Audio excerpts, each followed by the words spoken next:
It's time for a little Funky Friday. From their funky hidden headquarters, your hosts, Keith and Gerry. Hey guys, welcome to another episode of Pop Culture Minefield, TGIF. And I am here with my buddies Keith Moncrief and Fat Steven Seagal. Am I live? Yes. Welcome, everyone, to another exciting episode of Pop Culture Minefield's TGIF. I'm This Fat has been an Steven. amazing week. Oh, yeah, you are Fat Steven. I'm Fat You're Steven, cool. and I am definitely the billboard for fat viewers. So I am definitely the fat token person right now. And I believe that I am the other Gerry from our little circle of YouTube channels. I'm the less popular Fat Gerry. Fake news.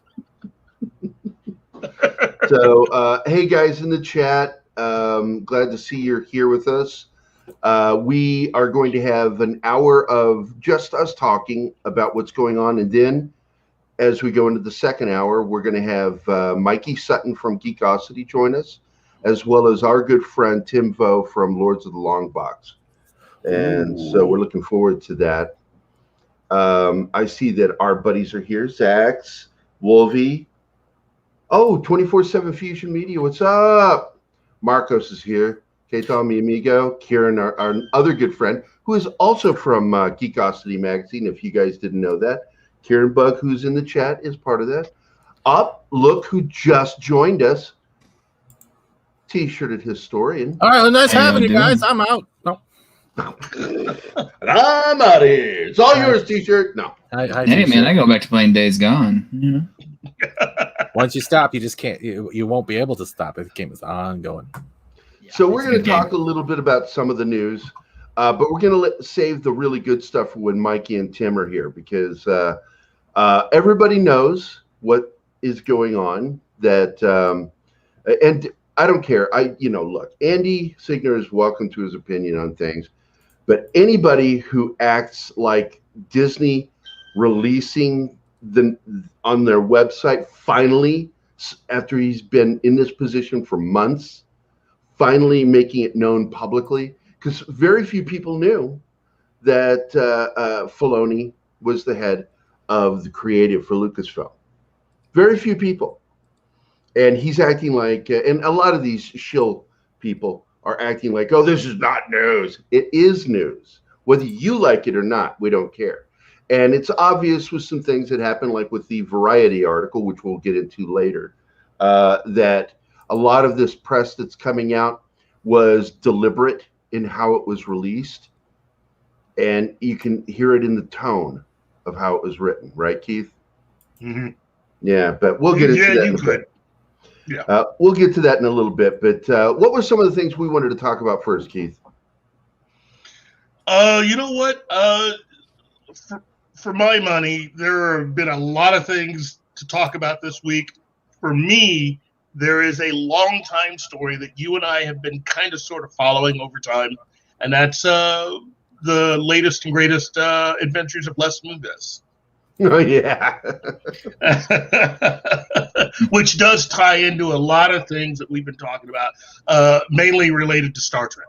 Okay? According to Deadline, Les Moonves finally strikes deal with Viacom CBS over his exit. Okay? So it turns out that nearly 3 years after Les Moonves was tossed off of his perch at CBS over allegations of sexual misconduct, the one-time corporate powerhouse has finally settled dispute over his $120 million exit package with the Sherry Redstone-controlled company. The dispute between Mr. Moonves and CBS has now been resolved, and on May 14th, 2021, the parties dismissed the arbitrating proceeding. A filing today with the U.S. Securities and Exchange Commission noted, long legal battles. Long story short is the $120 million severance that has been the guarantee or trust for the past couple of years will now revert to the company in their entirety, meaning CBS, according to the short document filed with the feds on Friday. Okay, so basically, CBS pretty much decided to take that $120 million and just hold on to it. And now they've won, and they get to keep it. And so just like you and I had said a long time ago, that CBS should just go ahead, take whatever money Les Moonves basically got out of their company and just hold on to it because of all of the trouble he caused. Yeah, with the contract that he gave Alex Kurtzman, which pretty much gives him free reign to do whatever he wants with Star Trek. Yeah, he has not only on TV but in film. Exactly, he's got all that carte blanche. Him and JJ, and everything that they have control over is absolutely 100% fucking the fans. Yeah, and at this point, Star Trek. At this point, you could take that $120 million, and as I've been saying, just give it to Kurtzman and buy out his damn contract. Get him out of there. If they were to do that, I'd say within 24 hours, things would really change big time, especially for Paramount Plus and Viacom CBS, because Star Trek would basically be back. At this point, there are rumors going around that Viacom CBS is in the crosshairs of one of these major companies. Oh yeah. So because they're hemorrhaging money. Big time. You know, it's like the merchandising that they've lost over Star Trek is ridiculous. We're talking possibly as close to $1 billion worth of merchandising since 2009. Yes. You know, and in fact, the entire company has lost at one time, a couple of weeks back, they lost 50% of their value. That is not happy news for anyone that's a stockholder at all. So this is, in some ways, really, really, really good news. And again, it'd be even better if they were to take that money and just say, hey, Alex, we get it. You have a certain point of view. It's been great having you. Here's $120 million. Time to go. Fuck off. Don't let the door slap you on the ass on the way out. No, seriously, they just painted it. Okay, I wanted to point out that today's episode is also a birthday bash. For you? Mikey Sutton and I both celebrated our birthday this week. And so we all need to wish Mikey Sutton a happy birthday when he comes on the show here in a little bit. And Rebecca, hi, sweetheart. And on top of that, thank you for the birthday wish. She posted on my page a very nice birthday wish. So, Gerry, remind me, were you born in the Triassic or Jurassic age? I was born in the Neolithic era. Oh, the Neolithic. Okay. Come on, man. You got to fucking know your periods. Sorry. I'm not talking about that woman you liked period either. I have my Red Wings, damn it. Oh, gosh. I am out.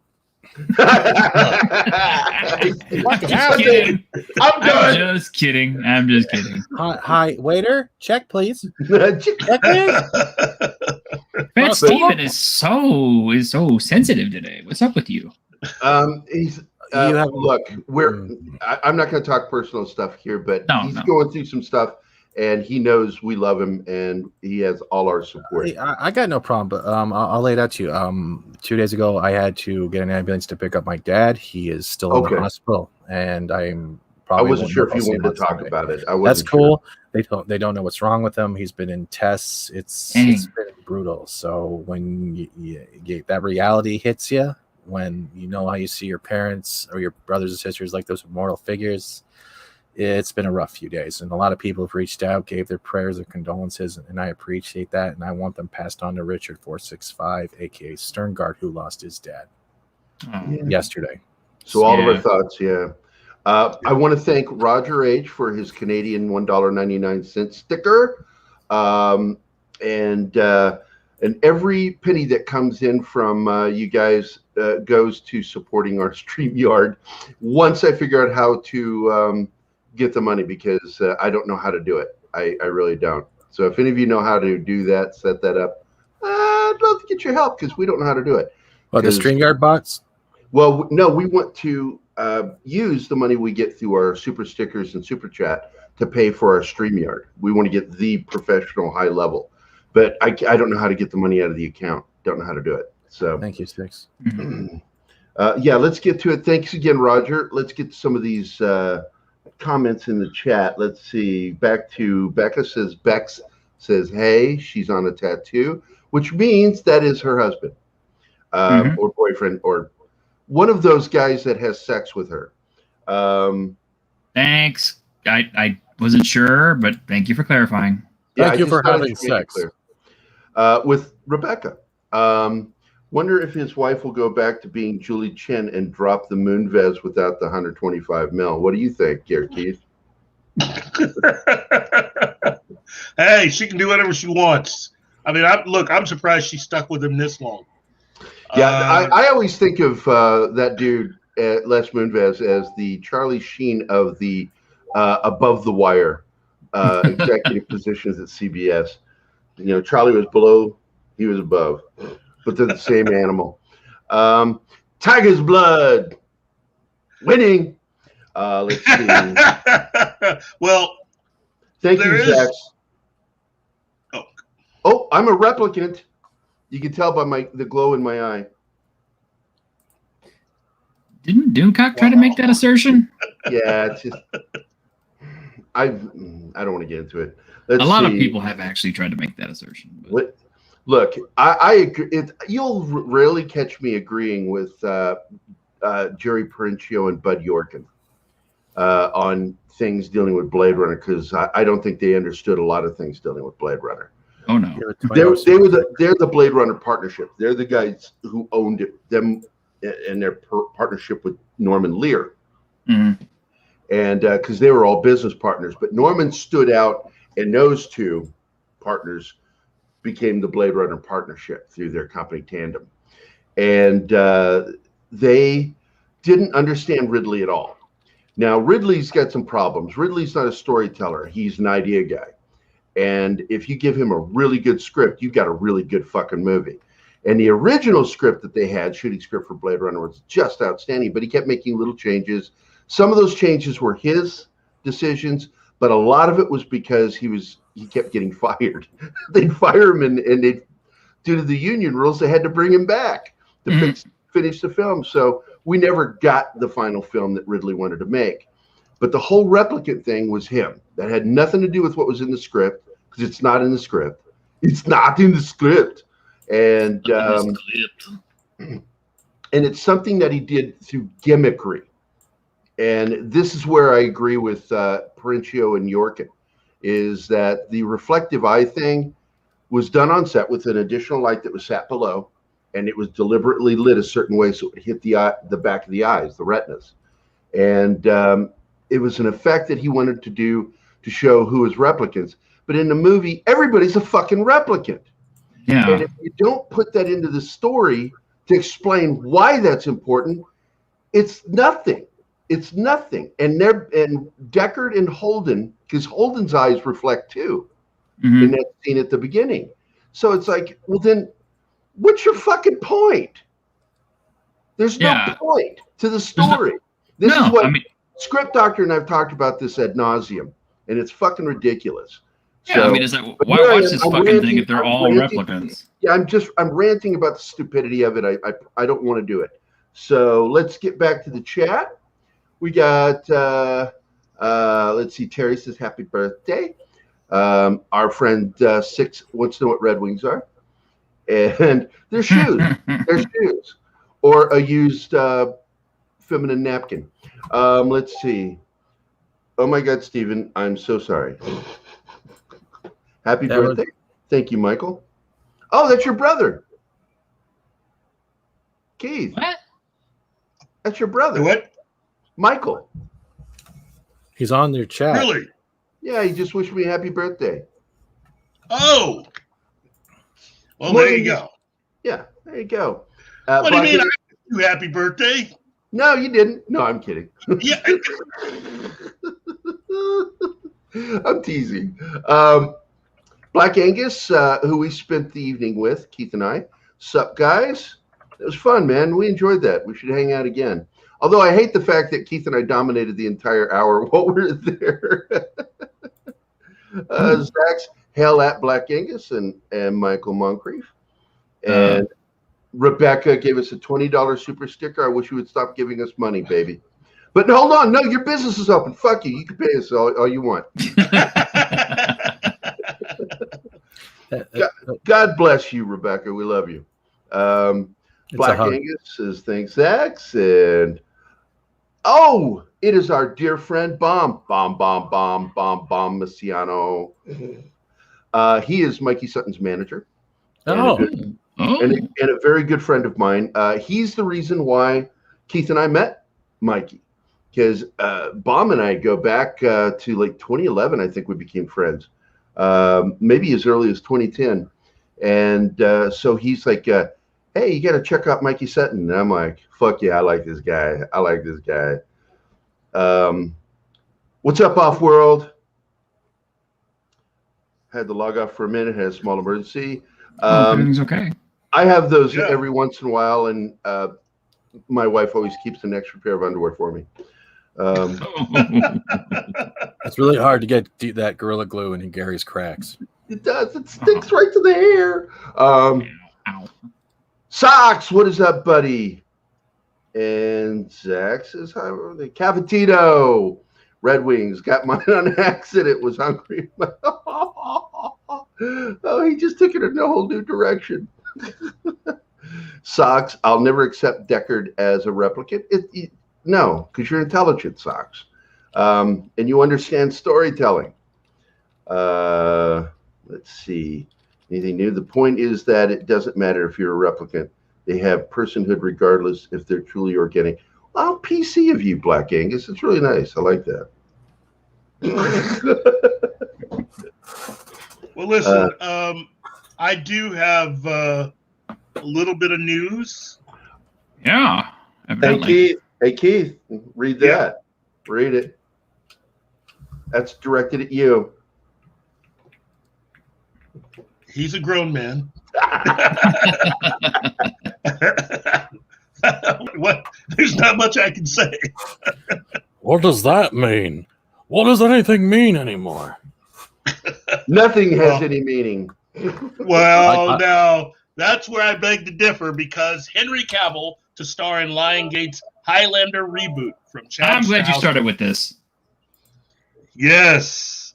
Exclusive. In the world of Highlander films, there can be only one, and Henry Cavill has his eyes on the title. Sources tell Deadline the Man of Steel stars and talks for one of the lead roles in Lionsgate's reboot of Highlander with John Wick director Chad Stahelski helming. Okay? So we have some movement on the Highlander front from Mr. Chad Stahelski, who is a really, really big fan. Damn. I thought they beat that dead horse within an inch of its life already, but apparently they figured they can resurrect it and beat it again. Is this mic crackling? Yeah, it is. My mic? Yeah, your mic is gurgling and cracking. You might, I don't know if you need to step back. Remember the two-hand rule. Or you can do it like this. I don't do it that way. Well, here's the thing about all of that. Oh, Mr. Tickle Trunk, $2 Canadian. Thank you, sir. Thank you. One of the people that was to be a part of this entire thing was Mr. Peter Davis, who was one of the original producers on the film. I don't mind even going back and having people that actually were producers and other things on the film. To me, if you're not going to try to work with Mr. Gregory Wyden, you shouldn't really be attempting Highlander. And that's all I can say. Now, for those that don't know that name, Gregory Wyden is the guy who actually came up with the idea for Highlander. He created the original outline and story, and for whom the producers immediately, as soon as they bought his idea, basically kind of shut him out, which is the reason why Highlander 2 sucks. Oh, big time. So, Gregory Wyden then went off and tried to start another film series, and ironically, the producers on that one ended up shutting him out of that one after the first one came out too. So he's got a lot of bad luck going that way. But I see nothing wrong with this, and like us, Chad Stahelski is a fan of Highlander. This is not somebody that's just doing it to do it. This is a fan doing this. And he's been talking about it since the second John Wick movie came out. He's been talking about it. In fact, he's been talking about it since the first John Wick movie actually hit theaters, about resurrecting and trying something new with Highlander, which is a really cool idea. If you combine the kind of fighting styles and stunts that you use with John Wick with the whole Highlander mythos, you might have something. What do you guys think? Well, I'm going to bring up who this is, Gregory Wyden, so people know, share the screen, share. There we go. This is Gregory Wyden, and he's going to be playing a part of this I'm All In. Yeah. First of all. He did The Prophecy. Yeah, that's his movie. That's the reason why he did the first. He also did Backdraft. He also did Backdraft. But I mean, the first Prophecy movie, that's the reason why it seems to have kind of like a Highlander element. That's because he did that. Yeah. Look at some of the stuff he did. I freaking love the guy. Oh, shit, he did Space Rangers, too. Yes, he did. Well, shit, this ought to be great. Yeah. No, I'm pumped. He's not been. No. He's not been named to this new thing. Shit. That's what I thought you were saying he was. No, I was saying I feel misled now. I'm really upset.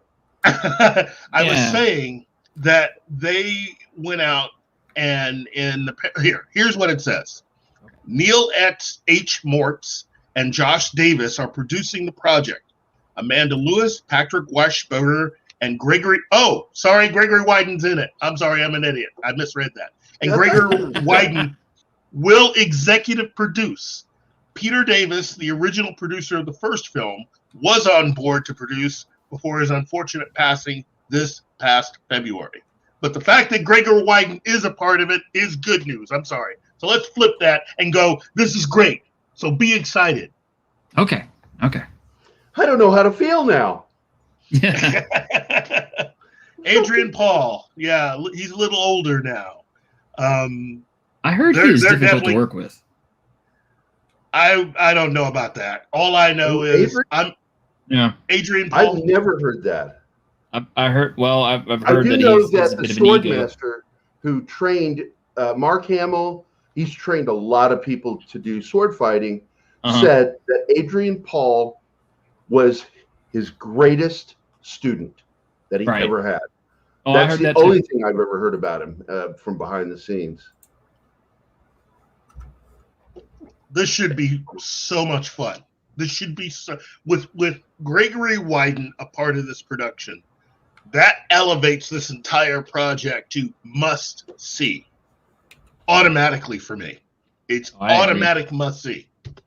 And combined with Chad Stahelski, after the job that he did not only with the first John Wick movie, but also with Atomic Blonde, you're gonna see some stuff. So I need to see that. Atomic Blonde? Yeah, that's the only one I hadn't seen. It's like a more base, brutal version of John Wick, and that's saying a lot. Yeah, but where they don't pay attention to the biological physics of how the body reacts to when force meets force. So like when a 145-pound woman kicks a 200-pound man, he flies, she doesn't move. I fucking hate that movie. I fucking hate it. I don't like the fight scenes in it. I think they're stupid. I cannot stand the fact that desaturated the color for a movie that's supposed to take place in the 80s. It's like they didn't know what the fuck they were doing. So because the 80s was bright. You guys are welcome to like shitty movies all you want. It just tells me that you guys like shitty movies. I didn't say I liked it. I hadn't seen it yet. Love you, brother. Love you too, buddy. No, that's me taking shots at my buddy Keith here. It's an ongoing joke because I think Travis Aiken is the first person I ever said that to. You know, I criticize what was that middle film, The Last Jedi, and Travis goes, "Well, I really liked it. That means it's a good film." And I'm like, "No, you just like shitty movies. That's all that is. It doesn't mean it's a good film. Why do you fucking think that equates?" You know, I like shitty movies. He's the first person I said that to. Remember that, Keith? Mm-hmm. I really did like shitting on Travis. Too bad he hates us, so he won't be friends with us anymore. Oh, Look, this is just good news. Okay, this is definitely a project that I think a lot of us can get behind. Definitely. Yeah. So then we have. This is more of a playful type story, but it still is kind of interesting. Turns out that there is an upcoming animated film with Dwayne Johnson as the voice of Crypto. Why is the dog that talking? Crypto? Well, look, it's gonna be I mean, look, man, the dog flies and you can shoot at it and nothing happens. Now we're going to add more anthropomorphism to it rather than just making him a super dog. So wait, I have a question. Does the dog have its own seat at Starbucks, and what kind of macchiato does it drink? It drinks the what do they call it? Puppuccino. It's a cup of whipped cream that they serve just for dogs, and that's fact. Puppuccino. Puppuccinos. Keith, do you still want to set up that Kijiji post for a new Gerry? Because that joke was bad. Honey.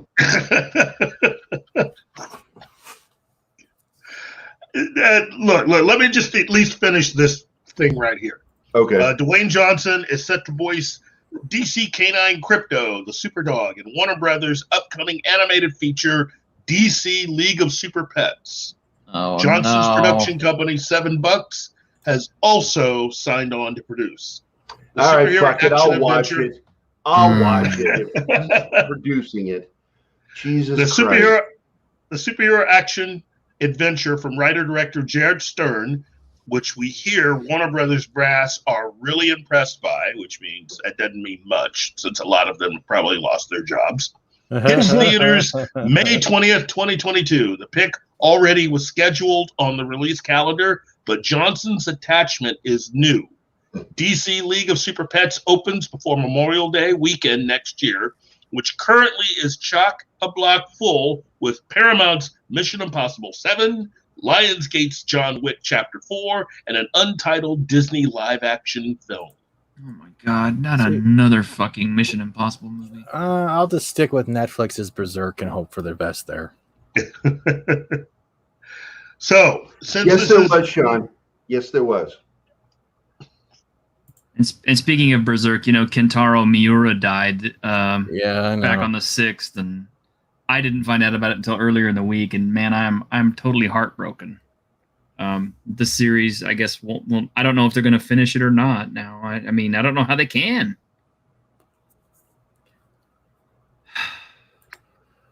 I agree, and it's Mr. Tickle Trunk. I agree. And it's not like it's a little series either. We're talking like it's already 40 volumes of manga, and it's still got lots of story to go. The story's been going since the 1980s. I guarantee you they're going to keep going. You think so? You. Yeah. If they respect respect how Well, it's on top of done. that, there's a corporate aspect to all of this too. They're not going to allow it to end there. It'll keep going, and I guarantee you, he made notes before he died of where he wanted to go. I just hope it doesn't turn into another Game of Thrones bullshit. The one thing that you'll notice about the Japanese creators, they for manga and such, they really map shit out in advance of where they want to go. They have some of the best pre-production for anything I've ever seen. better than we do here in the United States for a lot of our stuff. Rarely do you see that kind of work behind the scenes to plan where everything is going. Yeah. So I suspect they'll keep it going, buddy. That's because the people responsible for writing it, know that you got to map it out instead of letting things just sit there and making fans wait. You could also be lucky of the fact too that even if it is passing, he could have had scripts or other stuff already written and held off as stories not put to fruition that they can build off. And especially if the ones that have worked with them the longest, they will treat it with respect and try to uphold not only the memory but the memorial of his life's work. So I hope so. If it probably will. It's not like the way Western stuff is like, oh, someone's dead, let's just ruin everything, like She-Ra, for example. Hold on a second. I want to address something here. Rangers of the New Republic was most likely canceled because Gina decided to not return full time so she could do her own thing. It also made way for Luke's show for filming. Fact is, did they cancel Rangers? No, it's on. It's no longer. It's not in current production. That was the announcement. Yeah, because I don't think it was canceled. I don't think it was canceled. Okay, here's the thing about that. That's coming from Lucasfilm. And given everything that's happened right now, this is part of the freak out. They're gonna start losing their S right now. Okay, they're doing stuff to get back at people. They're acting out like a spoiled child. Oh, of course. Just because Lucasfilm says, okay, well, it's not gonna happen. Well, after this coming fall, we'll see what's gonna happen. Yeah, it's the person in charge of the purse strings that decides that. That's right. Yeah. And so Lucasfilm doesn't control those.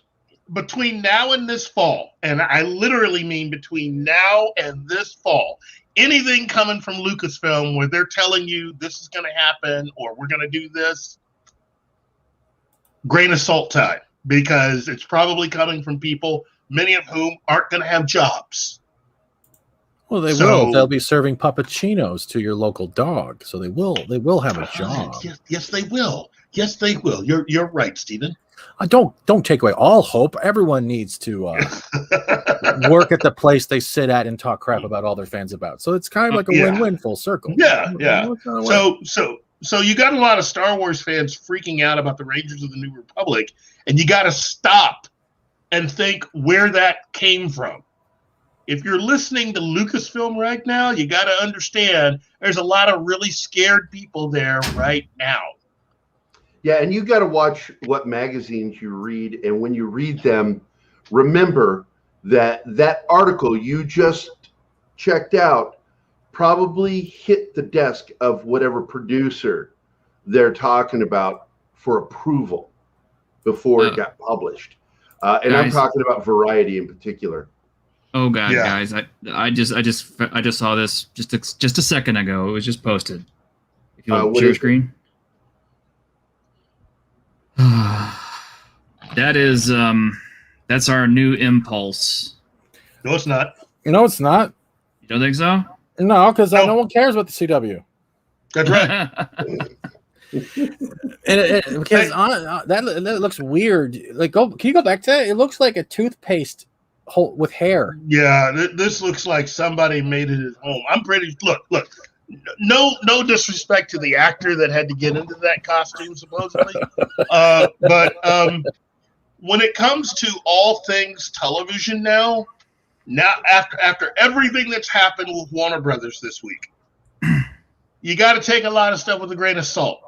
That is supposed to be Jordan Fisher as Impulse in Flash season 7. Okay, so what does that have to do? Film. Yeah, so I'm sure they put that out there, and I'm pretty sure that the Berlanti people are wanting to put that information out there.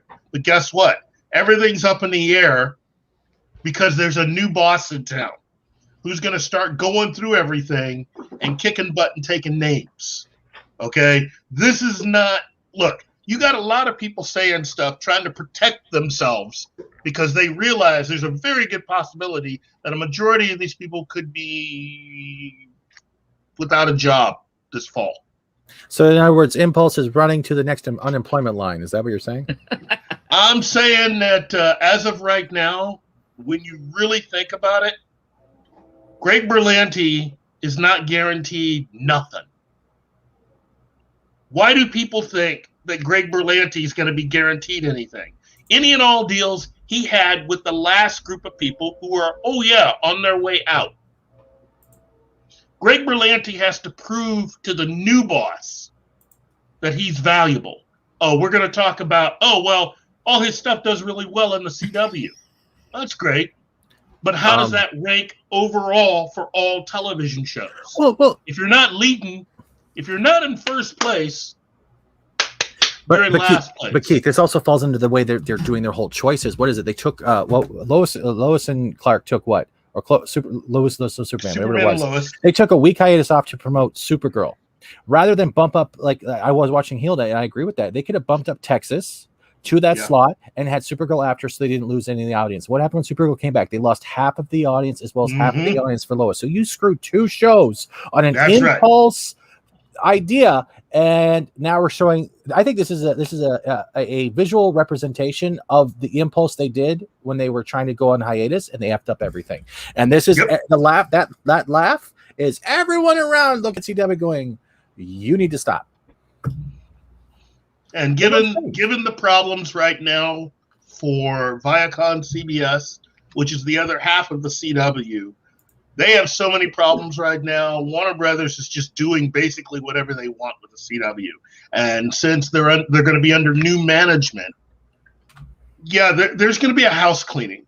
I think Greg Berlanti has been allowed to do what he wants for so long that he's forgetting that he really is competing on television. He needs to be going after viewers outside of just the sheltered viewers that they have for the CW. Didn't they have but didn't they have it already? They nailed it. I think it was with Superman and Lois. They had 50-50, correct?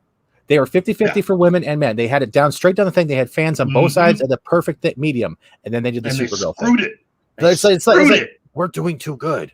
I know. Yeah. How far can this cucumber without lube go up my orifice? Let's try right now. Watch him gather around, children, while I play Salad Toss, the real simulator. Look, CJ, I know this sounds weird, but you have to understand what exactly this deal is with AT&T and the whole Warner Media merging with Discovery Plus. Okay, this is not about AT&T selling Warner Media. This is about Warner Media being merged with Discovery Plus to make one new company. Okay, of which AT&T and their shareholders are going to be a majority shareholder in that new company. Yep, that is not about AT&T selling anything. I want to go back to something because I saw this. I don't know how to pronounce that. Is it Joachim Stark? Okay, but Jim Butcher, the guy who wrote the Dresden Files, mapped 12 to 14 books before he even wrote the first one, and it's true.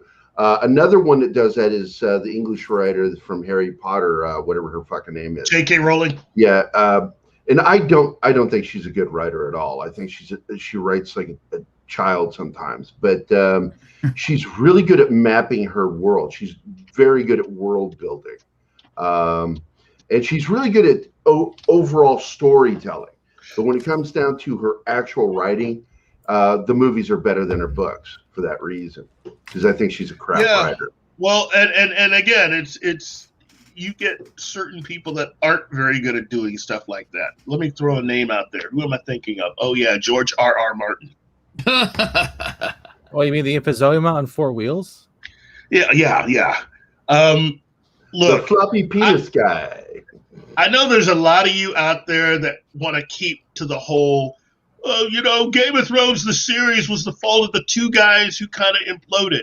You know what? As time goes by, George R.R. Martin begins to share more responsibility for what went wrong because he still owes 2 books. Oh, breaking news. They actually are not going with that actor. Gary, do you want to share my screen quickly? Do I have to? We found the new impulse. Yeah, Greg Berlanti. You make a I like great the fro, impulse, though. Keith. You make a great impulse, Keith. I would pay to watch that. No. I wouldn't even watch it. Do I got to make the bulge bigger? Keith, go on, admit it. At some point in your life, you have actually sported a fro like that. Actually, no, I haven't. What? Yeah, we actually talked about this because I grew up with a lot of my friends in junior high school and high school started growing out their fros, and one of my friends had the fist comb thing always in the back of the fro. Oh yeah. And but the thing that freaked me out about fros was they would put stuff in their hair to protect their hair called sulfa 8. So it always smelled like somebody just farted in class. And I'm like, what the fuck is that smell? Sulfa 8. Did you use sulfa 8? I did. No, I understand it because, black hair, it becomes brittle from what I understand. And the sulfate was added to it, an additive that you put in your hair to help keep it softer and more especially manageable. after you got Yep. especially after you get your hair. I had that happen my senior year of high school. For the high school pictures, it was the only time I ever did anything like that because my mom asked nicely. Did you have a micro fro? No, eventually it did get out of control, but nothing too big. Nothing too big. Mama, if I want to see photos, please share. Please tell me Guess you had what? a dashiki. Guess Michael, what? She mysteriously a lot of those photos disappeared. In a fire. Oh, you're an ass. Oh. Oh, you sneaky bastard. Oh. What? I'm going to, okay, that's it. It's a mission now. I'm going to find some photos of you from high school, and they're going to be on this show. Oh, I'm pretty Right sure now. some people have stuff that they got out of the yearbook. That one particular yearbook, of which there's maybe, I think, 2 pictures like that. So Your brother's listening on Okay. stream, so he can find them, right? he can listen. He's That the is- younger brother. 6, that is incorrect. It was aimed at 12 and older, and which is considered young adult. It's not children's books, the Harry Potter series. Kids could read them. I read them to my kid. But the fact is that was the target audience is 12 and older. Mhm. Why do And I? that's part of the reason why it blew up so well. I Yep. see You know? Keith though. Keith, I can see he probably rocked like the Jerry curl or something like Little Richard. Why do I? No, picture he Keith never on fucking days did. like that. He never pulled Look a at his Billy Williams. face. Look He at his never face. pulled a Billy D. Williams. Yeah, he No. would. Yeah, he would. Think about Halloween. If he loved Billy D. Williams, he wanted to be Lando. He would. Okay. what was No, that I dude? What was that senior year of actor? high school. That was the only time I did it, and it lasted until the first opportunity I got to actually cut my hair. So, because I hated putting all that product and stuff in my hair, and especially post Hold Michael Jackson Pepsi commercial. Look who's Oh in yeah, it. You want to jump on in here with us, Lords? yeah. Tim? Come on in. Come on in. Some called me Tim. Get in here now. Come on, Lords of the Long Box, Tim. Come. Touch my monkey. Leopard, my monkey. Let me touch those folds of that long box of yours. At this And by point, the I way- wouldn't be surprised if GRRM, is taking so long to write When's the Winner to make it more woke. Yeah, I just think he's an idiot. Yeah. Just That listen book to should have from been Woodstock. out. Yeah. That book should have been out long ago. By the way, Long ago. Keith, I have a new nickname for you. Sexual chocolate. And I almost made we him need- pull out of the chair. we need to use the theme song from South Park. Do you want to taste my salty chocolate balls? Salty chocolate balls. I'm gonna scarf that. And Can we play get that a whenever- woman on the panel, please? There's way too much ball talk in here. It's like playing golf without actually hitting anything. That's weird. I used to have Gerry curl, CJ. Where did he have the Jerry curl? That's the creepy question. I don't worry about. Like, Oh, shut up, man. where exactly did I Jerry curl and why? And why did you curl them? 12-year-olds are not considered. Oh my God! I'm having to explain business here. That's not how it works, hon. It's not. That is not considered children's books when you hit 12. They fall into the category of young adults. They're the tweens. Yeah. So I'm sorry, that's the way they put but it. I really don't want to keep talking about this. Because I hate correcting people. I hate correcting people. I'll be on at 1 with Mikey. What a puss. Jeez, Tim. We're not going to hurt you, Tim. We're going to talk. Yeah. You're a friend of ours, so you know we're going to be nice to you. Oh, okay. Look, Tim. Let me just ask this: you got to know something more about the whole Henry Cavill Highlander thing. You've got to have more information. And Mr. Tickle Trunk says that Fat Steven's impression of Snarf is impeccable. Thank you, Snarf. And sexual chocolate, yes. 6 loves salty chocolate, yeah. Someone going, and Gary's going to end up in a struggle session buffering. I need to get him medicated first. Okay. Yeah, it's like, yeah, I should drink before I get on. That'll loosen me up.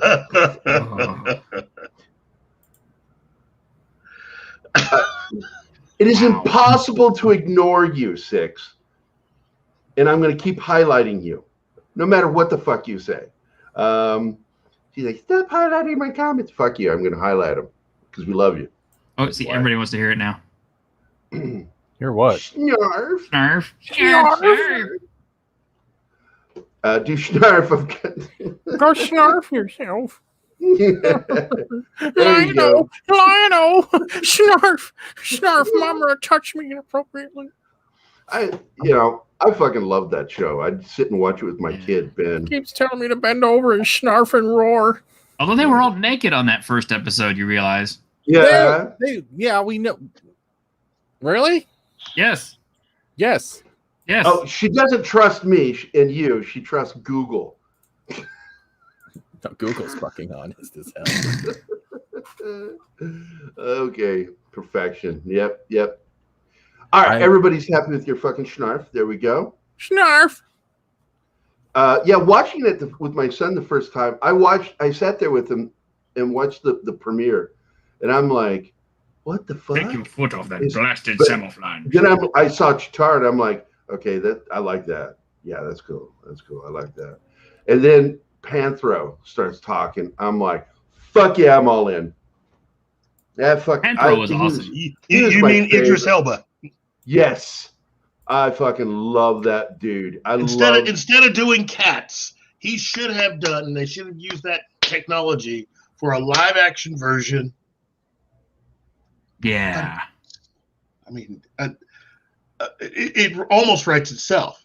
Idris Elba, Panthro. True. Who else you got? Who is your fantasy pick to play Lionel? Oh shit, that's a hard one. And who for Chitara? And then who should be the actor to voice and play? Okay. Chitara, that would be Scarlett Johansson. Oh, yeah. And for Lionel, I would pick Ewan McGregor. No. Who's playing classical music? Not me. That's how I fart. Sorry. That's out of tune.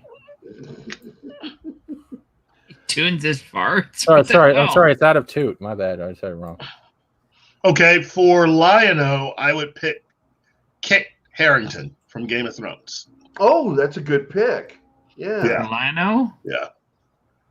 Yeah. She's McQueen. I don't Zax, want it. No. Don't want it. No, Zax. No. If I were that kind of parent, you'd have a timeout right now for that suggestion. What did he say? Well, who would you guys pick? Who would you guys pick? Brie Larson for every role, because all she could be every role she wants. Then we can have Daisy Ridley as Mumra. Actually, I want Brie Larson to play the Sword of Omens. Well, she's flat enough, just not sharp exactly. Enough. And she didn't have to say anything. But no, because we would have to watch her grow every time. Well, that'd be awesome. Can you imagine if Henry Cavill was Lionel and every time he whips up Brie Larson, just here's thunder, whiplash, thunder, whiplash, thunder. No. Yeah. Because then, yeah. Look. You definitely have all the ladies watching that show. Well, well, that not and all whip the out furries. anything else out. That's weird. I'm sorry. It's like any woman you pick for Chitara is like automatically going to go, oh, you're a furry, aren't you? I think it should be Scarlett Johansson, mainly because she's used to all of physical action. Mm-hmm. She can do that. And she has the physical look. Mm-hmm. Let's see. I liked Jason Momoa suggestion. Jason Momoa as Lino? No, the Rock. The Rock as Panthro. Fuck yeah, I would go for that. He has the build. He has the build and the muscles. Yeah. So The Rock over Idris Elba. Nah, I still take Idris. Can we have the Olsen twins as Wiley and Kat? Yeah, why not? I mean, They're they look like elves already. They could have been with catnip in the back. He'd be good. You wouldn't care. I swear to God, I saw a picture of them the other day, and I thought it was like a couple of the Gelfs from the Dark Crystal. 12-inch Lando says Harrington is too short and Scarlett is too thick. And I think we would get the sound effect. Wrong answer. Let's see. The Rock would be better at yelling. Oh, yeah. Can you smell what the Mumra is cooking? Let's see. No, I want Idris. Transform. I'd hold out for Idris too. Idris is just a badass. Yeah, Idris Elba would be fantastic as Panthro. How short is Kit? He's saying he's shorter than even Tom Cruise, and I find that hard to believe. Whoa, wait a minute. Wait a minute. Wait. He's like the Now I tiniest got to look it up. I've got to look that up. But Tom Cruise is always busy in packing fudge in that plant. I've saw that. He's 5'8". Okay, Kit Harington is 5'8". He's my height actually. Yeah. See, some of you people. Who do you mean, you people? Yeah, what do you mean, I you meant people? what I said. You bastard. I mean, Tom Cruise is 5'7", so. Mr. Idris Elba for every role. You know what would be cool? Seeing the Monty Python crew being the Thundercats. How about for an alternative of Chitara, you go with Natalie Emmanuel? Nice. No, Kyle, like we're talking about Thundercats. That or Natalie Dormer. Okay, now I have a Mum Ra that nobody is going to be seeing coming. Natalie Dormer. But it's going to be awesome. She's wall-eyed and she's got the permanent duck lip thing going on. It's just weird. Check this out for Mum Ra. We could. Natalie Portman is so buff now. Ready? Giancarlo Esposito. Oh, I thought you were going to share something. Yeah, I just said it. Giancarlo Esposito. You made a build-up like no. I think you're going to send something for me to share. No. Do you want me to send something in the future? I will. I mean, do you not know who Giancarlo Esposito is? 5'8's not a midget. I mean, look, you're not going to always run into people as tall as Chuck Dixon, Keith, or me. I'm 6'4". We don't know that. We don't see you that often. I've only seen you one time. Because you only asked me to bend over. But I know how tall Chuck is, and I know how tall Keith and I are. Why would I lie about it? Mum Ra, I think, should be played by Christopher Eccleston. No, because he'll charge everyone as soon as they take a picture. Steve Buscemi is Mum Ra. Oh. Well, in the comedy version, yes. But if we're going to go live action and try to, there we go. I think it should be Christopher Eccleston. If Chris Farley was still alive, I would really want him as Lionel. Tell me this guy wouldn't be an awesome Mum Ra. Oh, look, Giancarlo Esposito, he's also on that list. The only other person that I would consider, let's see, that would have to be Giancarlo definitely would be good. Yep. Eugene Levy as Chitara. In the comedy version, maybe. Let's see. Starring Eugene Levy's eyebrows. Wait a minute. CJ, who screwed up Destro?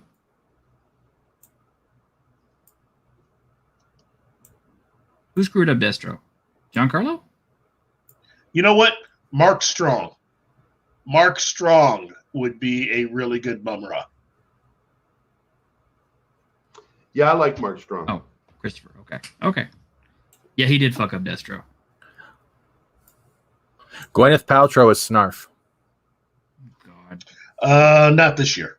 No, dude. And Six says hello to my wife. Hi, Deanna. Hi. That's her, if you heard her. So they look. So far, we've gotten a lot of loose names, but let's get you guys to all pull it together. So now you got to at least name the top 3 roles. Who would you cast? 4 roles, I should say. Who would you cast as Mumra, Lion-O, Chitara, and Panthra? Got to put it all together, everybody.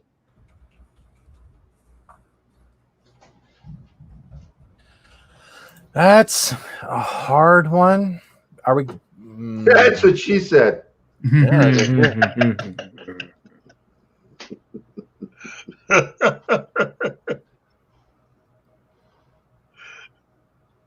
Demi Lovato is Jacqueline. I wouldn't. That girl's crazy. There's something wrong with her. She gets in trouble and then she immediately, I find it funny when somebody says something or does something cringy or bad that makes them look like real assholes, and then suddenly they jump into the alphabet community to get support. It's like, why do you do that? You try to cancel I think it was a frozen yogurt company, a little mom and pop store. She tries to get them canceled, gets herself canceled by trying it, and then goes, and I'm gender fluid or whatever the fuck she is. It's like, I'm like, come on, look man. at me. Try to be less predictable. And Demi Lovato, we learned a long time ago, she's got like emotional and mental problems, and it's sad. It's not to be made fun of. So this is just par for the course with her. Let's see. I'm going to just point out that I think we have worked that subject to death. Let's move on to another show I'd like to see brought back. Who in the fuck could play, voice, or do a live action version of Space Ghost and do it seriously? Bill Hader. Good voice. Bill Hader can actually multiple his voice. He can do different versions, and that would work. He's pretty much the closest, I think. I wouldn't say Jeff Dunham because he's more puppetry, and I don't think he would nail. Well, he's also a very good actor, Hader. I like him. Like his show, Barry, is like one of the best TV shows going.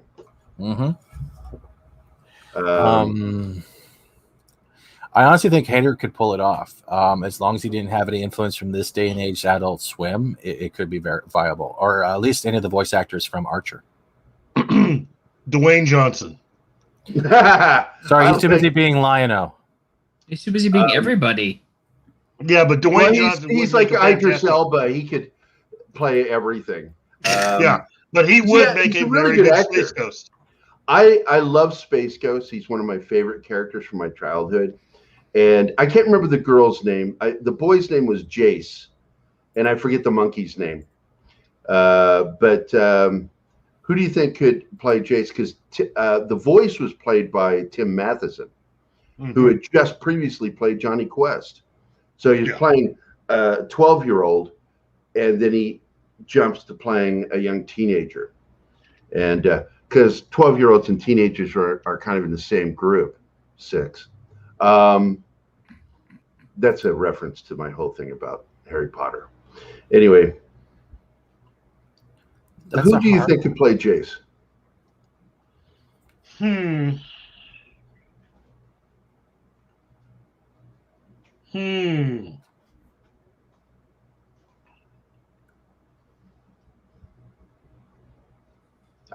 Weird question. We're absolutely dying as a show right now because nobody's talking. I don't have an answer. You asked a question that I really have no reference for. Yeah. All right. No. Who's a good teen actor right now? Male. Because that's on my internet history to look up all the time. Yeah. Yeah. I don't really look at teenagers. Okay, Google, male teen actors. Yeah. Everyone's phone's going off right now. If she's not too thick, I would think the girl from what is that movie? True Grit. She's gonna be. Oh, yeah, Tom Holland. Ugh. If because she's, I really like her as an actor. So, hey, Sill's here, and guess what? We've hit our hour mark, and I see our first guest is here. So I'm going to add us, ladies and gentlemen, none other than the Scoopmaster General himself, Mikey Sutton. Hey, how you guys doing? It's been a while. Hey. Hello, Mikey. Yeah, we talk to you every day, but wait. But they don't know that. Someone has their YouTube video playing in the background, and it's causing an echo. If you can hear that. Oh, it's probably you, Mikey, because it just started. Yeah. Yeah, just hit that. Yeah, just hit the mute on your YouTube channel, and it's sort of like when somebody calls into a radio station and keeps the radio on. Oh, okay. Nice to meet you, Mikey. Though. Hey, nice to meet you. Yes, Mikey. This is Fat Steven Seagal, and to your immediate right is none other than our friend T-shirted historian. Hello. Hello there. Nice to meet you guys. Cool names, man. I gotta get a cool name too. Unfortunately, I'm branded now. So yeah, you're branded. The Suttonator. That's a good one. I like that one. Well, you can call it Sutton Cats. You go Thundercats. Thundercats, Sutton Cats. Socks says, speaking of starting my own YouTube network and calling it Sutton Max. But but I'm so old when I hear Max, I think of Cinemax, and I'm not gonna go topless. So. Ooh. What about Sutton Plus? Sorry to disappoint you guys, but. Hey, Mikey. Overweight. Mikey, this has been one heck of a week for you, man. I mean, oh man, it's been. See, I don't know what's crazier, the Spider-Verse or Snyderverse. Like I'm caught, I'm caught in between both. I'm like, people know me either the Snyderverse guy or the Spider-Verse guy. You know, it's like. Look down below. There you go. We're gonna give our pink slips to Toby Emmerich. I don't even spells pink slips. I don't think that's a viable option. Man. You know they don't like me, right? They call me a troublemaker, and that's like.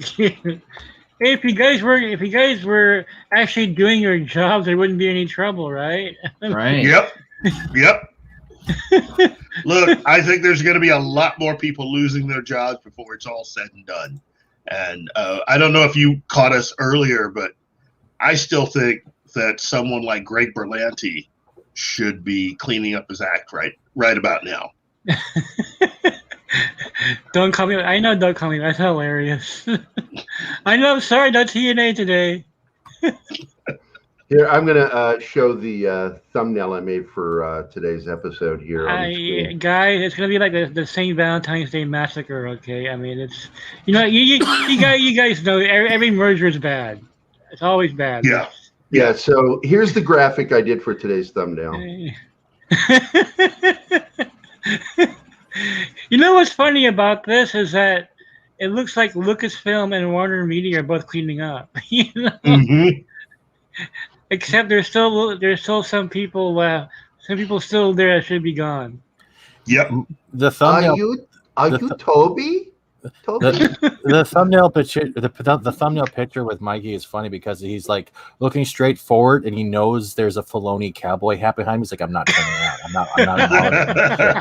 not doing it. As soon as I look around, he's gonna start talking about Ahsoka, and I'm gonna start wanting to talk about the Spider-Verse. Let's get the fuck out of here. Well, it's funny how this is like all happening at the same time. I mean, you have this going on, then you have the whole Warner Media mess going on. Some background information, and the Lethal Weapon here knows this because I've been in touch with Midnight's Edge and everything the past 3 weeks. And a couple of weeks ago, I had a private chat with Andrea and Tom, and I said, man, there is something going on at Warner Media that's just weird. There's some dark clouds I sense, and I don't know what's going on, but there's something going on. And originally I thought it's because of Godzilla vs. Kong and the whole theatrical day and date. The expectations were not met. I mean, we talk about how third parties had their own projections for it, but that wasn't what the shareholders were expecting. They're expecting much more than what happened, which is why they've gotten rid of the idea. And so I was like, what's going on here? I had no idea what it was, and then weeks later I found out the merger happened, which is it's like, okay, so that's why I'm sensing a disturbance in the force. And, Yeah. And it's like, wow, okay, so there is something serious going on here. But in terms of Toby and them, I was on my YouTube show with Sil Abdul yesterday, Rogues Gallery, and I found out he's in the chat. He's in the chat right now. Oh yeah, you should bring him on. Still, maybe send an invite or something. But anyway, so Toby, get this. I heard that he was wanting an extension prior to the merger, and I'm not sure if he was aware of the merger, but I think he was. I don't think AT&T told him though. In fact, my speculation is that David Geffen told him, because there's one person who would know, it'd be him. He would know. I mean, he's got he's got the ears of everybody in town. So something that huge happening, he would have gotten wind of it, and that probably explains why, the whole, putting out feelers to Netflix. Yeah. Right? And so I heard that he asked for an extension, and they would not give him one. And the quote was something like, "We can't do that at this time." So it's kind of like making him wait, probably in futility, because he's not going to get one. I think you're trying to as clear a transition as possible without much drama. But I think by putting it out there, it kind of gives people the idea that there's not much of a future for him there. Interesting. Yeah. Because here's the thing, and people are like, I keep hearing people say, oh, they're going to keep all these executives still. Okay, why would AT&T do this serious merger, and then keep all the people that were there that started all this trouble? That makes no sense. I mean, if you're desperate enough to do this, why are you keeping the same people? I find that very odd. And so on my list of people who I'm hearing are going, Toby and Walter Hamada are on the top of that list. Do they know? Do you know what Starbucks they're going to be applying for? So I can get a copy of that. Yeah. Oh, sure. Hamada will start his Hamada Burgers franchise. Hamada Burger. I don't think it'll be burgers though, because what will happen is they'll get thrown it back at them. I'm sure they have lots of cheese. Well, David Zaslav, who is the chief executive of Discovery, is going to be basically running this new company. Yep. I hear he is kind of like a savant with numbers. He has this weird sort of memory for numbers and business and all that stuff. Yeah. And that, my personal feeling on it is that there's a lot of people within Warner Brothers who are going to go. And I personally feel that one of those people could very well be Greg Berlanti. because he's not bringing in the numbers. I mean, hope so. Because David seems to be the type of person that is looking to basically do a full-scale, top-to-bottom review of all things Warner Media. And that he is. That's exactly what he's doing. Yeah, he's going to go through everything. Yep. And so there's no corner of Warner Brothers that will not be seen and gone through by Zaslav by the time he's done. Yeah. And that he's basically doing what AT&T attempted to do back when they first got control and weren't able to do completely. He has the knowledge and experience to be able to properly clean house in a way that even a lot of people at Warner Brothers will be surprised at. Yeah. And I think he's going to do a very thorough job. That's the reason why I keep saying, keep your eyes on Greg Berlanti, because Berlanti hasn't really done anything to make him invaluable at this point. Well, the fact that he stepped back from Superman and Lois is really good. Well, keep an eye out for Channing Dungey as well. That's another one I'm hearing. In regards to Toby, and Keeler being demoted, it makes sense. It was just shocking to see him, of all people, be the first one to go. Well, because he was the Axeman for AT&T. Because here's how I see it, Mikey. Yeah. AT&T is a communication company, and they took over an entertainment company, and they want to run it like a business to where it makes money for them rather than cost them money, which it's been doing.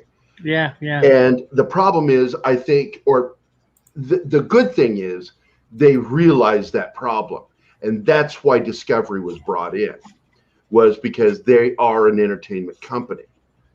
And they can understand better how to manage that.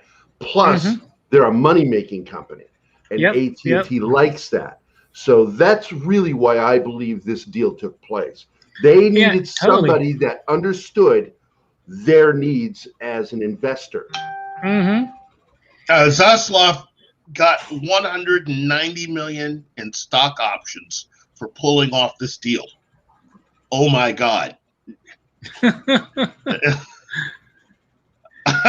Yeah. He's the Grim Reaper, is what he is. He's a total Grim. I call him Darth Vader. I said, how are you gonna say no to Darth Vader? He is here to mess up all your Wednesdays. Yeah.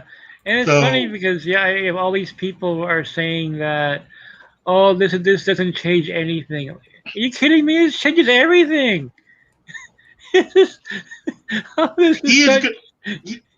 It looks like he's basically there to do a top-to-bottom reinvigoration of Warner Brothers. Exactly. By the time he is done, Warner Brothers is actually going to work the way that it should have, and the way it should have been working for years. He is. I mean, it looks like he's the kind of guy that is like, he knows everyone's stats. He knows who's good. He knows who, he knows what everybody's strengths are, and he's willing to plug people in that have certain strengths. I can see him taking someone like Jeff Zucker out of CNN and placing him in charge of the CW.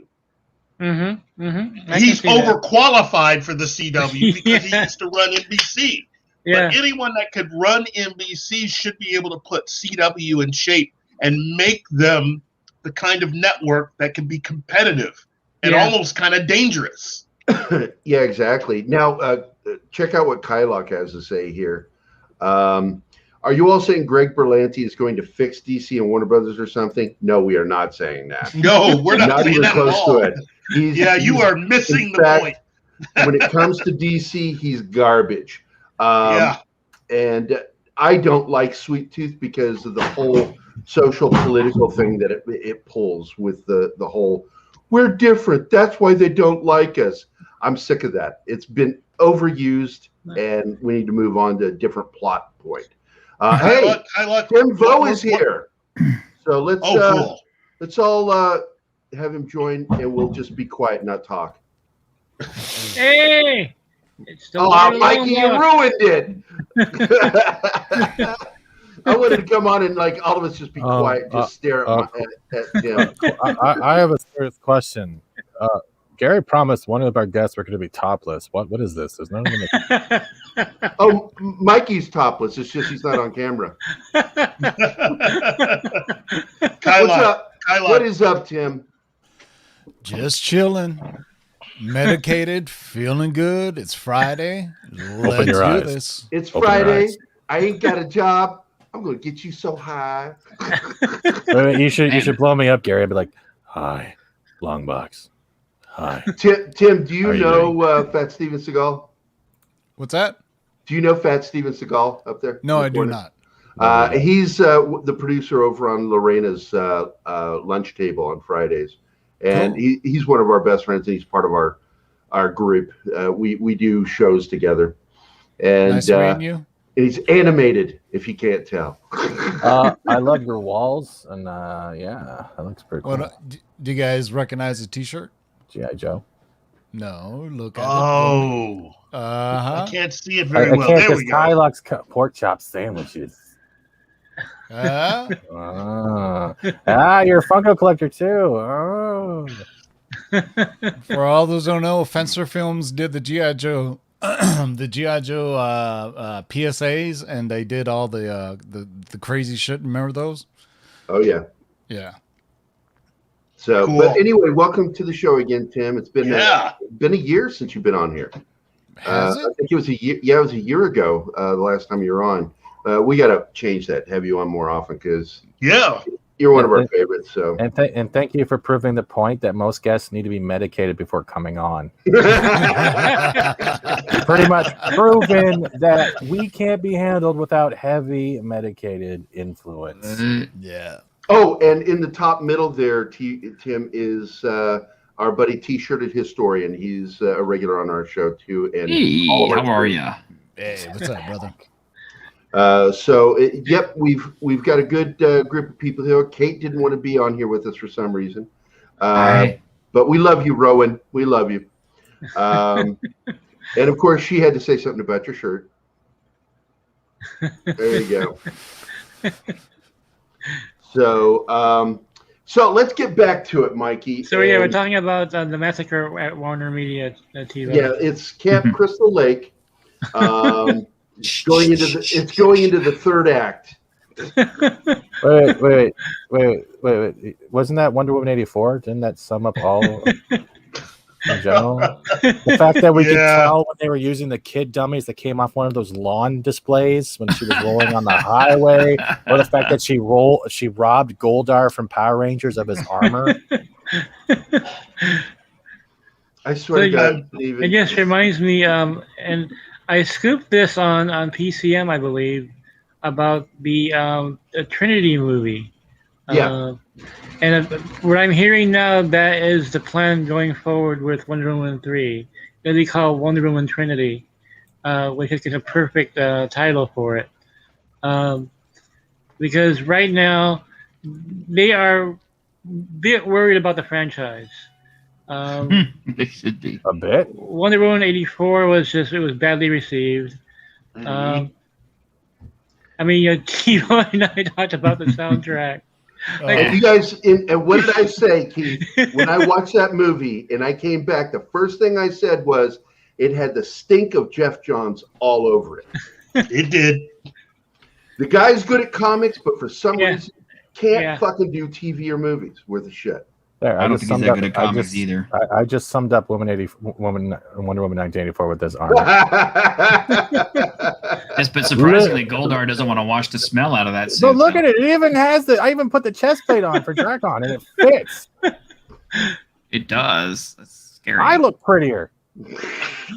You just gotta wonder, like, how would that film have done without the HBO Max simultaneous release? I don't think it would have done very well. The word of mouth was so bad on that film. They needed more slow motion. Look, I look at it this way. David Zaslav would have taken one look at the outline for that and just said no. He just said, this movie's not moving forward. They're not getting any money. Have Patty come into my office and she needs to sell me on allowing her to make that. Yeah. Well, That's how can you make an 80s film with no 80s music in it? Exactly. Right? Oh my god. How do you make an 80s film while using video games and arcade games not even from the 80s? It's the same thing. Yes. It's the same thing that pissed me off about Atomic Blonde. Yeah. Is you're making it take place in the 80s, you desaturate it, and there's nothing 80s in it. See, the one thing that bothered me with 1984 in general, because I realized this, when we get to the end of the film, I'm going to spoil just a little bit. Honestly, Max would still have been at that point where he saw his kid crying out for help. Wonder Woman didn't even need to be there. He would eventually retaken his wish in general. The whole movie itself. She doesn't even need to be in the whole movie. Kind of true. Think about it. She had no influence other than crying and taking advantage of a possessed body. That's it. getting boned. Yeah. Hello, Dan. Hey, buddy. What's up, Dan? Hey, Dan. Hi, Dan. I'm He-Man. Look, again, this is that $190 million bonus. I mean, you know David Zaslav's going to earn every bit of that. Yeah. And he's going to have a fun time firing people. I mean, that's going to be the big part of between now and the end of the year. It'll be basically just snapping necks and cashing checks. That's what he's going to be doing. Well, you know, he's got like $20 billion budget there.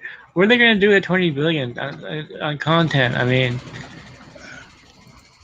they can make that work any number of ways, but I guarantee you, somewhere between now and say August, you know that there's going to definitely be some kind of a meeting, probably, hopefully face to face, between David and Zack Snyder. Yeah. And he's just going to pitch it. It's like, look, man, this is, if we bring you back, what do you got? What do you got for us? Well, I can tell you right now that is going to happen. I actually scooped that yesterday. Yeah, no. I'm glad you thought of it too. What's going to happen is, and you know, he is going to look at all the numbers, everything, all the properties, what they have done, and what's projections going forward. He's going to look at those Snyder Cut numbers that, you know, Warner Media doesn't want. Actually, they don't want the shareholders to see it. That's the issue. Yeah. It wasn't just a public they were trying to hide it from. Look, if the numbers were bad, and if they didn't care about the shareholders, they would have released those numbers to make it look bad. Mm-hmm. You know, but no, they were really good numbers. But HBO Max is just failing in general. It's not going to where it needs to be in their perspective. And that brings us to what? Okay, Gary, I keep forgetting to tell you this. Jason Killar's fate is tied to what HBO Max did. Yeah. He may have been the hatchet man, but he was also tied to the major decisions made about HBO Max. Yeah. And since HBO Max didn't do that well, David and everyone else went, gotta go. He's got to go. It's nothing personal. He's got to go. But there is a bright light. There is a very bright light, and Alex Rodriguez is bringing it to us. We now have his own concealer now, ladies and gentlemen. Males, if you want to conceal your blemishes, you can now get Alex Rodriguez's Blur Stick for only $17 and cover up all those manly blackheads. Buy now. I am not joking. This is a little article I'm reading right now. Holy shit. Here you go. Now I'm going to put. Oh wait, no. I guess we're going to show. Okay, there we go. There you go, ladies and gentlemen. Him and hers from a Major League Baseball player. You know, the Blur Stick. Little trivia here. I interviewed him back in '98. Alex Rodriguez. Yeah, I interviewed him. Yeah, it was my one and only sports article. 23 years ago now. He was a lot more humble than that's before his Rangers contract. Before he left Seattle and everything. Right. That's neat. I found a great use for that Blur Stick, though. We can put it over that new CW poster and just blur it all out of our vision. Ooh. Brie Larson's not Mara Jade. Thank God. There you go, CJ. He's losing his shit. Please tell me something, Mikey. Yeah, I can't sleep. Yeah, Bree is not. No. So there you go, CJ. You got your answer. We will get somebody younger from our Jade. Look, we all want Zack Snyder doing a lot of stuff. I don't agree with some of his interpretations, but what he did is a step better than anything anybody else has done so far. Well, this would be an opportunity for Zack to be able to do something without Warner Brothers breathing down his neck, because he's never had that since he's been working on these particular movies, you know. And I'm sure Zaslav has actually looked at the whole of what Warner Brothers has been doing, definitely since the year 2000. You know, I've been saying that the Snyderverse, as some like to call it, is actually Warner Brothers' second attempt at the DCEU since the year 2000, because of all the movies that they released prior to Man of Steel. And when you look at the list of films that they released, list of DC movies, list of comic book movies related to all that stuff, it's a mixed bag. It was a mixed bag. And you were going into Man of Steel trying to go a different direction, even though the direction really wasn't that different because of what the executives at Warner Brothers were asking for. They didn't know what they wanted. Yeah. Although the only thing that I think they did know is they didn't like Snyder because he wasn't Christopher Nolan. And so now, after all this work, all they've done is managed to basically piss off the one filmmaker that was happily at Warner Brothers, and that's Chris Nolan. And you got a bunch of people who are that is a huge loss. And they're and everybody else just goofing off, taking up space. And Sarnoff, Toby Emmerich, Walter Hamada. I mean, come on. That's well, here's the thing, DC actually has a really big bench of great characters. They're just not used. I mean, people and I have talked about this all the time. Yeah. I mean, it's Batman, and that's it. That's it. That's it. Batman and the Batman family. If I were David Zaslav, I would sit down with J.J. Abrams and say, look, man, this stuff you're planning with Justice League Dark and all that, stop that. Just stop. But isn't it also true now that they're going to be giving Static Shock and someone else the BLM treatment as well when they have those properties come out? No, that'll be related to what Milestone Media wants to do. Okay, that is all a part of what I'd been saying before. When they had the DC Fandom, they talked about Milestone Media, of which you had Reginald Hedlund was heading up, along with Michael B. Jordan.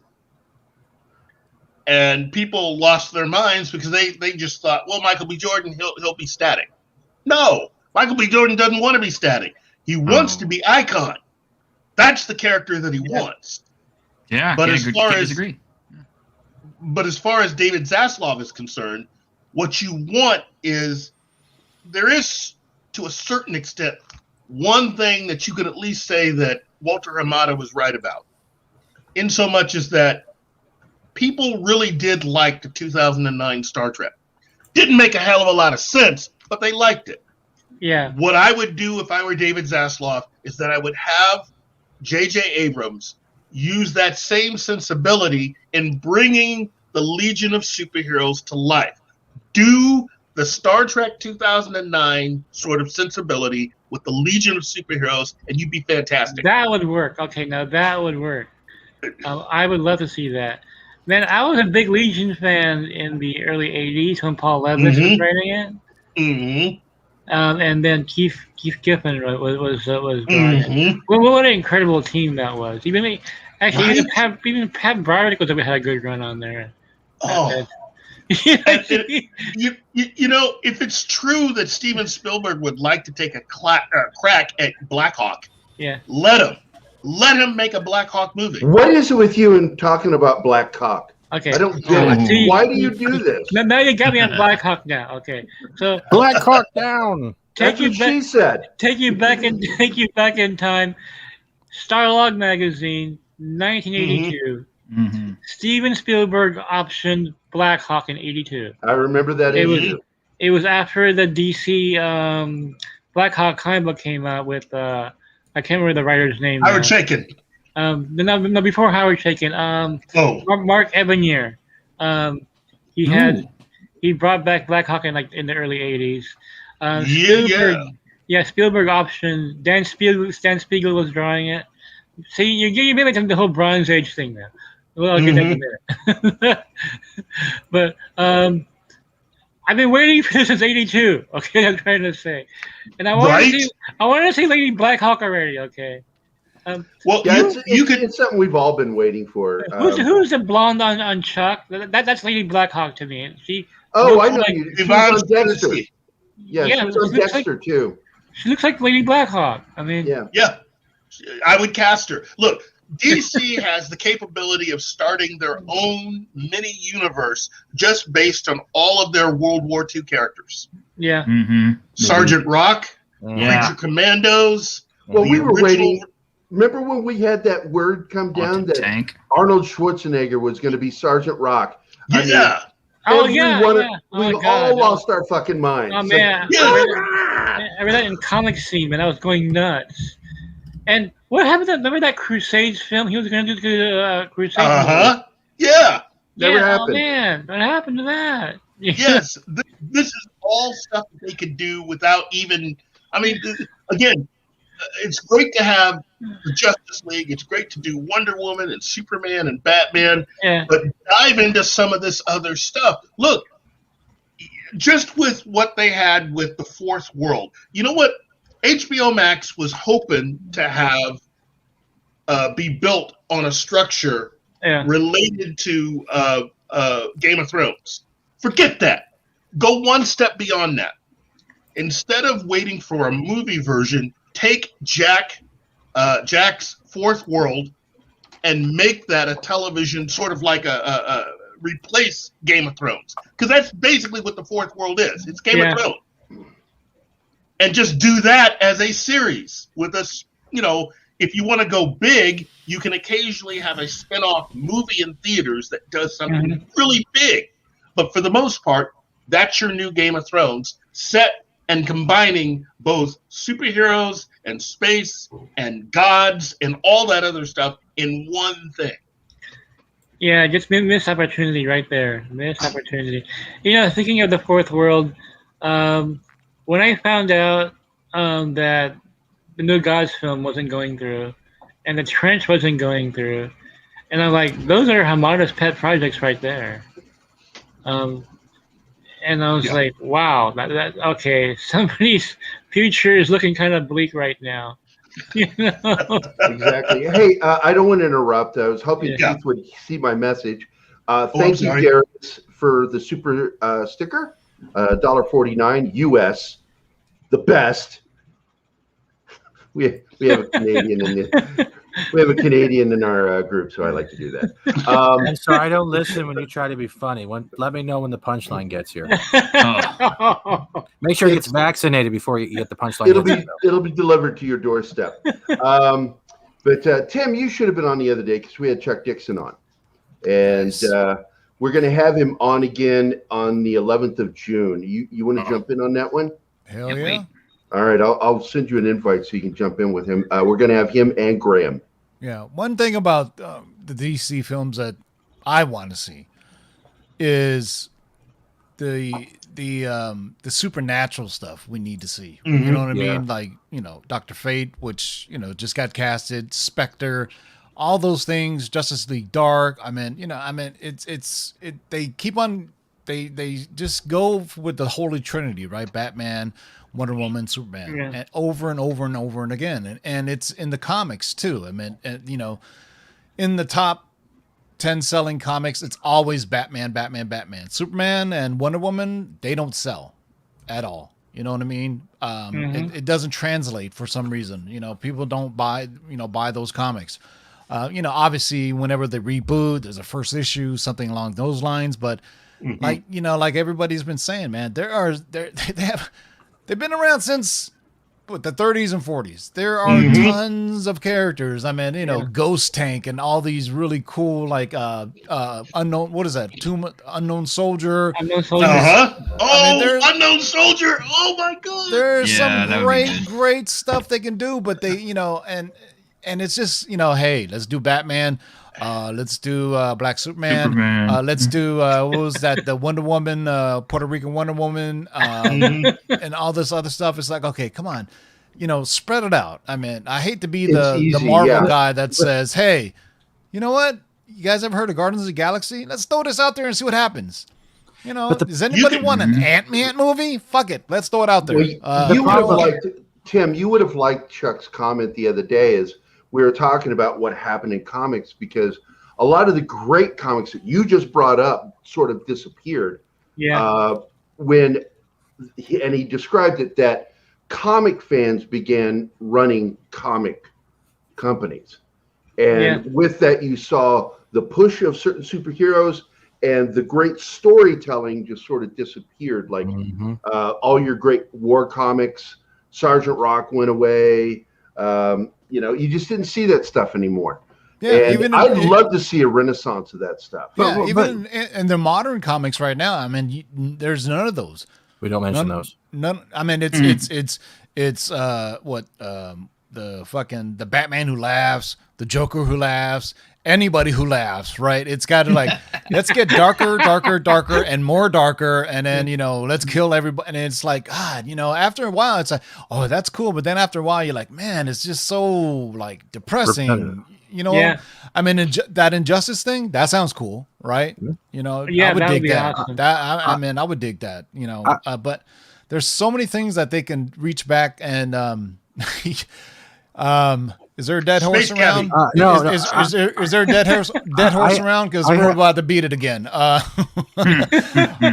They need a comic book person to run the DC film side, right? I hate to say the Kevin word, but they need somebody like that, and it's just they have a rich tapestry of characters that, I mean, we're talking like Golden Age, Green Lantern, right? I think he just got cast too, didn't he? I think I read something about that. I mean, what's interesting to me about on the DC superhero films is besides the Snyder Cut, they've pretty much been on Earth for all the films. Right. Good point. They haven't gone into space. They haven't gone into multi-universe. I mean, it's like, why not? Just do it. And my thing is, I think they're saying, you know what? We don't want people to say we want to copy Marvel, but the two have been copying each other for decades. You know what I mean? One does one. I mean, Wolverine, Lobo. You got all these different things. And so. And also street level characters on the DC side. I mean, besides Batman, what else is there, right? Where is my Quentin Tarantino question movie? Yeah. Or have Fincher direct it? I would really dig a Batman and the Outsiders film, actually. Oh, that'd be awesome. That'd be freaking awesome. Metamorpho? Yeah. Where's Metamorpho? He was one of my favorite characters growing up. I love Metamorpho. Same here. I loved him. Well, a Teen Titans movie that actually utilizes the actual Teen Titans characters. Yeah. It would sell. It would be big. It would be if you did it along the lines of kind of like the X-Men but better. That'd be fantastic. George Perez run. I mean, those runs were excellent. Incredible. Excellent. Great villains, great characters. I mean, what was that? There was that Teen Titans, the Teen Titans animated series. What was it on? It was on Cartoon Network or something. Yeah, Cartoon Network. Yeah, that was great. That was great. And they need. I mean, it's just I don't know what's going on over there, but it's just like, hey, we got this, well, and regardless of what. Yeah, sorry. No. I didn't mean to interrupt you. I was just going to ask. Do you think they should go ahead and reconstitute and bring back DC Entertainment the way that it was prior to 2017, prior to the Justice League movie failing at the box office, where they had both the films, animation, and television, and even publishing, although I don't see that coming back, and merchandising all in one department, and had someone head that up. And in many ways, kind of like what Marvel's doing at Disney right now. Definitely. Where you have one person. Yeah, you think they should just reconstitute the whole thing. Definitely. And then set it off to the side and have it be its own thing under the umbrella of this new entity that they have with Disney Plus and Warner Media. Synergy. Right? Yeah. So you release comic books. You build up the fan base for the comics to be like, hey, this is a great comic. I love these characters. And then you're like, we're going to do a movie based on this. That builds up the excitement level for the fanboys. You know what I mean? Like, you know, I mean, you have to do that. You can't just be like, we're going to go back to this character, this character, this character. But, you know, what's the verbiage, I guess, closest to it is grassroots campaign, right? You know, start with the comic books and then go on to maybe TV and then to the movies. But the issue I also think they have is from the TV shows to the movies, you have multiple iterations of the characters, and it just, for us, we understand it, but for the casual movie-going audience, they're just like, wait a second, why is this Flash different looking than this Flash? And why do I have 4 different Supermans going on right now? You know, on CW and in the movies, and maybe on HBO Max, and you know, so, and you know, and the Zaslav guy, you know, for Discovery. So, if you guys didn't watch Robert Meyer Burnett's live stream he did, and he emailed a Hollywood exec that's in the know, right? And he was saying, you know, AT&T is a service provider, right? Yes. Not a content provider. So Zaslav is coming in from Discovery, which does non-scripted shows, right? So basically reality shows or whatever. Is that the guy that you want to do something for movies and films? You know, you need somebody who has... you know, I mean, obviously he came over from NBC Universal, right, where he was heading up the TV and cable department. So, you know, maybe he still has those ties, maybe. But, you know, I think the best case scenario is he delegates. He delegates to people who can do it. You know, that's what I think. I think that's going to happen. He's going to hire people that know more about that than he does, that he trusts, that has some kind of proven track record, and completely change things, because, you know, I'm really getting tired of all these different iterations of the same character when they have so many characters we haven't seen yet. Like where's Man-Bat? I want to see Man-Bat. He looks cool. Imagine how badass he could be. See, one of my favorite villains. He's awesome. Brainiac? He's a tragic character. Why haven't we not seen Brainiac yet? We haven't seen Clayface either. Clayface, come on. 40 years of Batman stuff and no Clayface? You only see him in the cartoons. Well, you know, I really liked Brainiac the way they had presented him on the Krypton series. Yeah. You know, that was really well done. And it was better than what Berlanti did with the Brainiac character on Supergirl. That looked like somebody went out and spent $150 on that makeup. And it's the same thing with Lobo. They did a really good job with Lobo on that show. And what shocks me is, you know, you have an actor out there, and it was brought up, I think by Kylock brought it up that what's his name that played Aquaman is perfect to play Lobo. Momoa is Lobo. Yes, he is. Yeah. I mean, when I met Jason Momoa in person, probably like he is the biggest dude I've ever seen in my life. In person, the dude is huge, right? And I'm thinking that's Lobo. His attitude and everything, and he has some like loud metal music playing. I'm like, dude, you're Lobo. Sorry. Yeah, you're Lobo. You're not Aquaman. I can see you getting on a bike, you know, blasting all he your face. needs is a good script, you know, because like I remember when Conan the Barbarian, the remake was coming out, I got really excited. I'm like, he's perfect to play the Sumerian, you know, and I'm like, this is going to be so badass. And what do they do? they wrote it. He was like a 16-year-old girl on prom night. He wouldn't shut up. He just kept talking, and I'm like, oh my God, who fucking wrote this? It was like two 12-year-old boys that wrote a script about how they think big men warriors talk, and you're like, no, nobody talks like that. That's such a bad movie. I couldn't sit through it. Conan is one of those big disappointments. Like, we haven't had a good Conan since '82. I mean, Yeah, and the funny thing is no, that is not Conan from the books, but it is in spirit the best version of Conan. And and I'm still waiting for my King Conan that we were promised. How about Basil Polidorus' incredible score in that film? Oh, jeez. That score made that film. That's my Legion of Boom Super Bowl music when the Seahawks beat the Broncos. I was playing that. I mean, does it get any better than that? I mean, seriously. No. You want to see armies like pounding people. You play that music. But wow. Just like, again, that's another franchise there that's no one has done quality with for decades.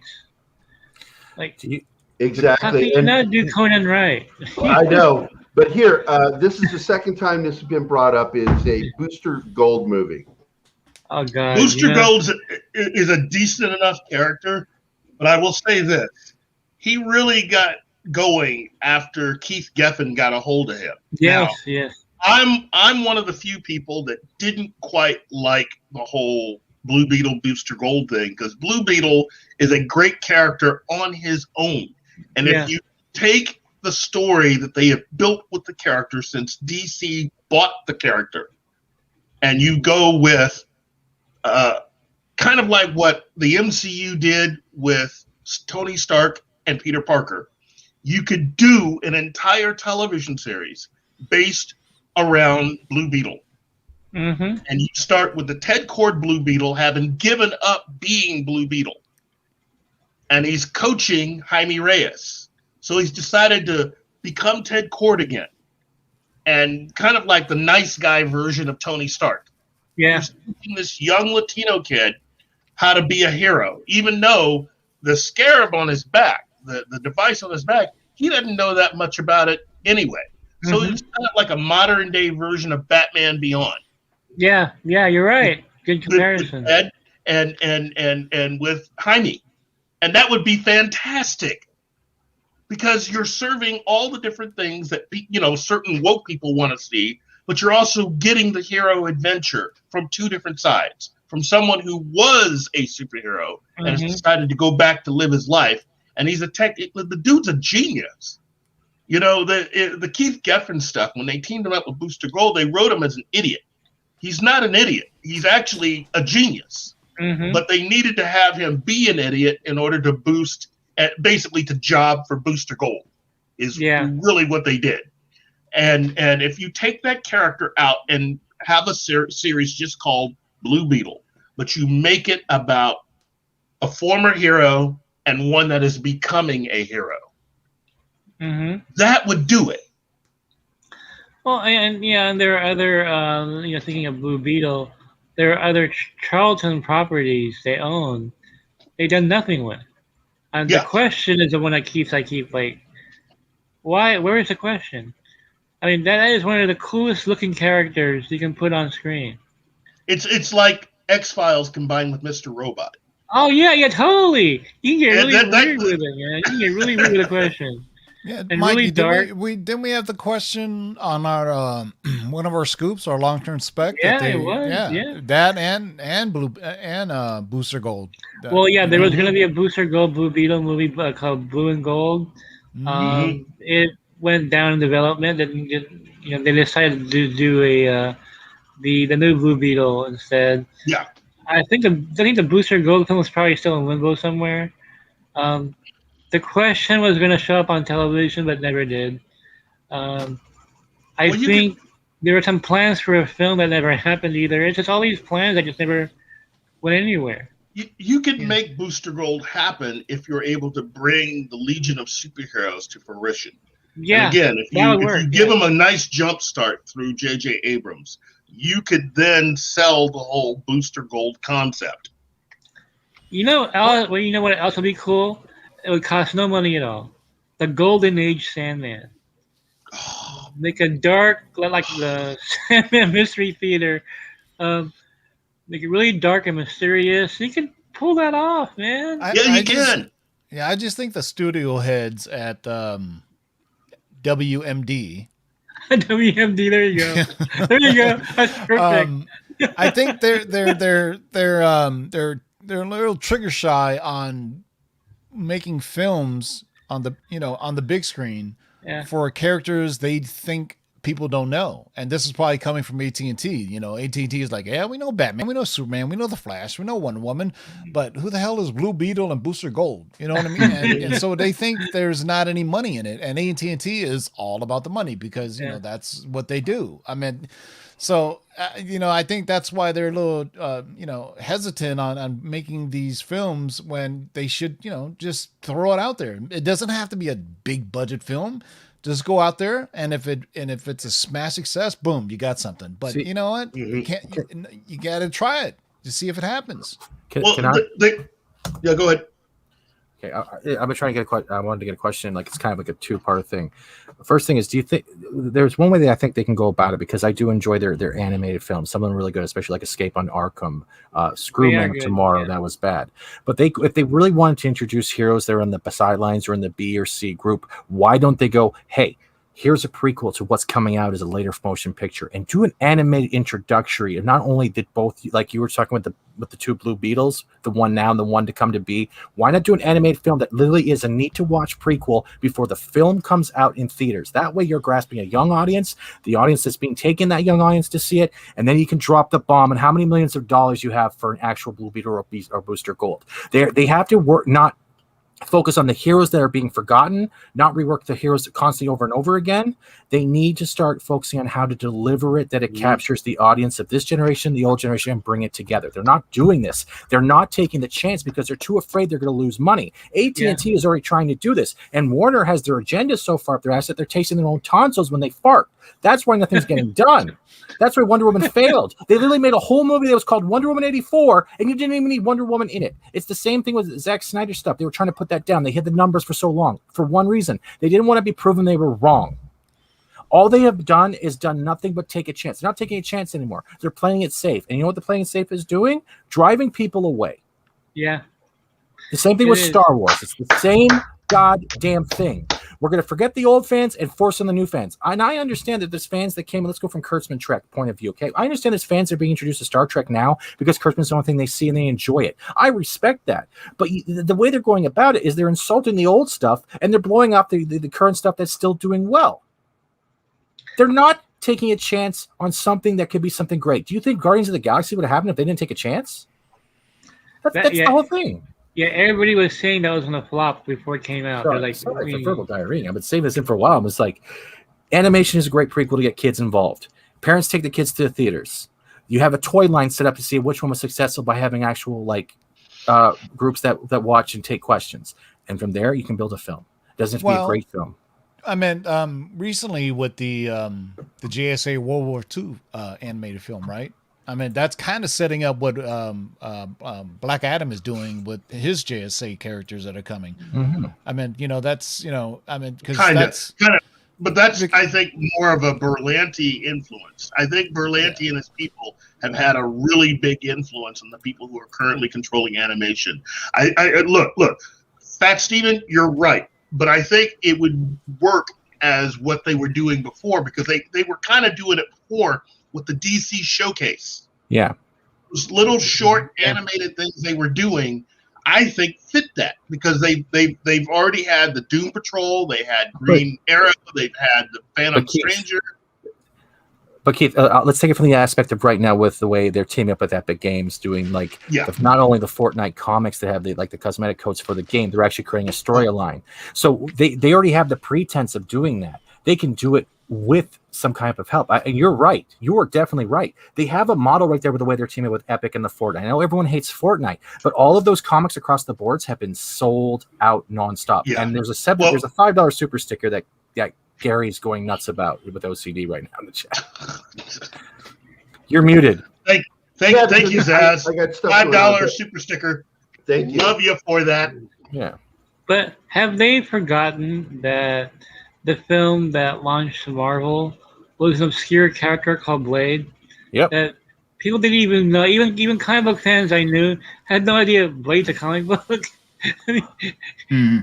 Like, was he even appearing then, TiVo? Yeah. I cannot recall Blade appearing before that film came out very often. Blade actually appeared in the 1990s Spider-Man cartoon that it was on Fox Kids in the morning. Okay. And that we also got introduced to, like Daredevil, Kingpin, and everything else. All the characters there. Most people, like in this day and age, usually remember that cartoon, and that's where they get most of their memories from. Yeah, and Same thing with the Morbius too. Yeah. Yeah. X-Men. All of it's there. Yeah.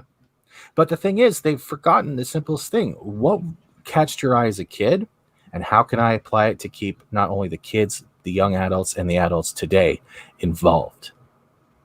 Yeah, and it's not a gender swap. It's not a race swap. It's not killing gingers off so that no one sees them anymore. It's the arc, not always the origin story, but the interactions and how the characters come over the problems, and they're not always the best. This is everything. It's not soccer trophy. It's hardship and working hard. The same way they attack the comic book bodies, the animation bodies, saying these aren't realistic. You know why they're not realistic to you? Because you're not out there saving everyone every day. You're not working and training every day. That's why you're not seeing it. Because you're woe with me about your own body figure.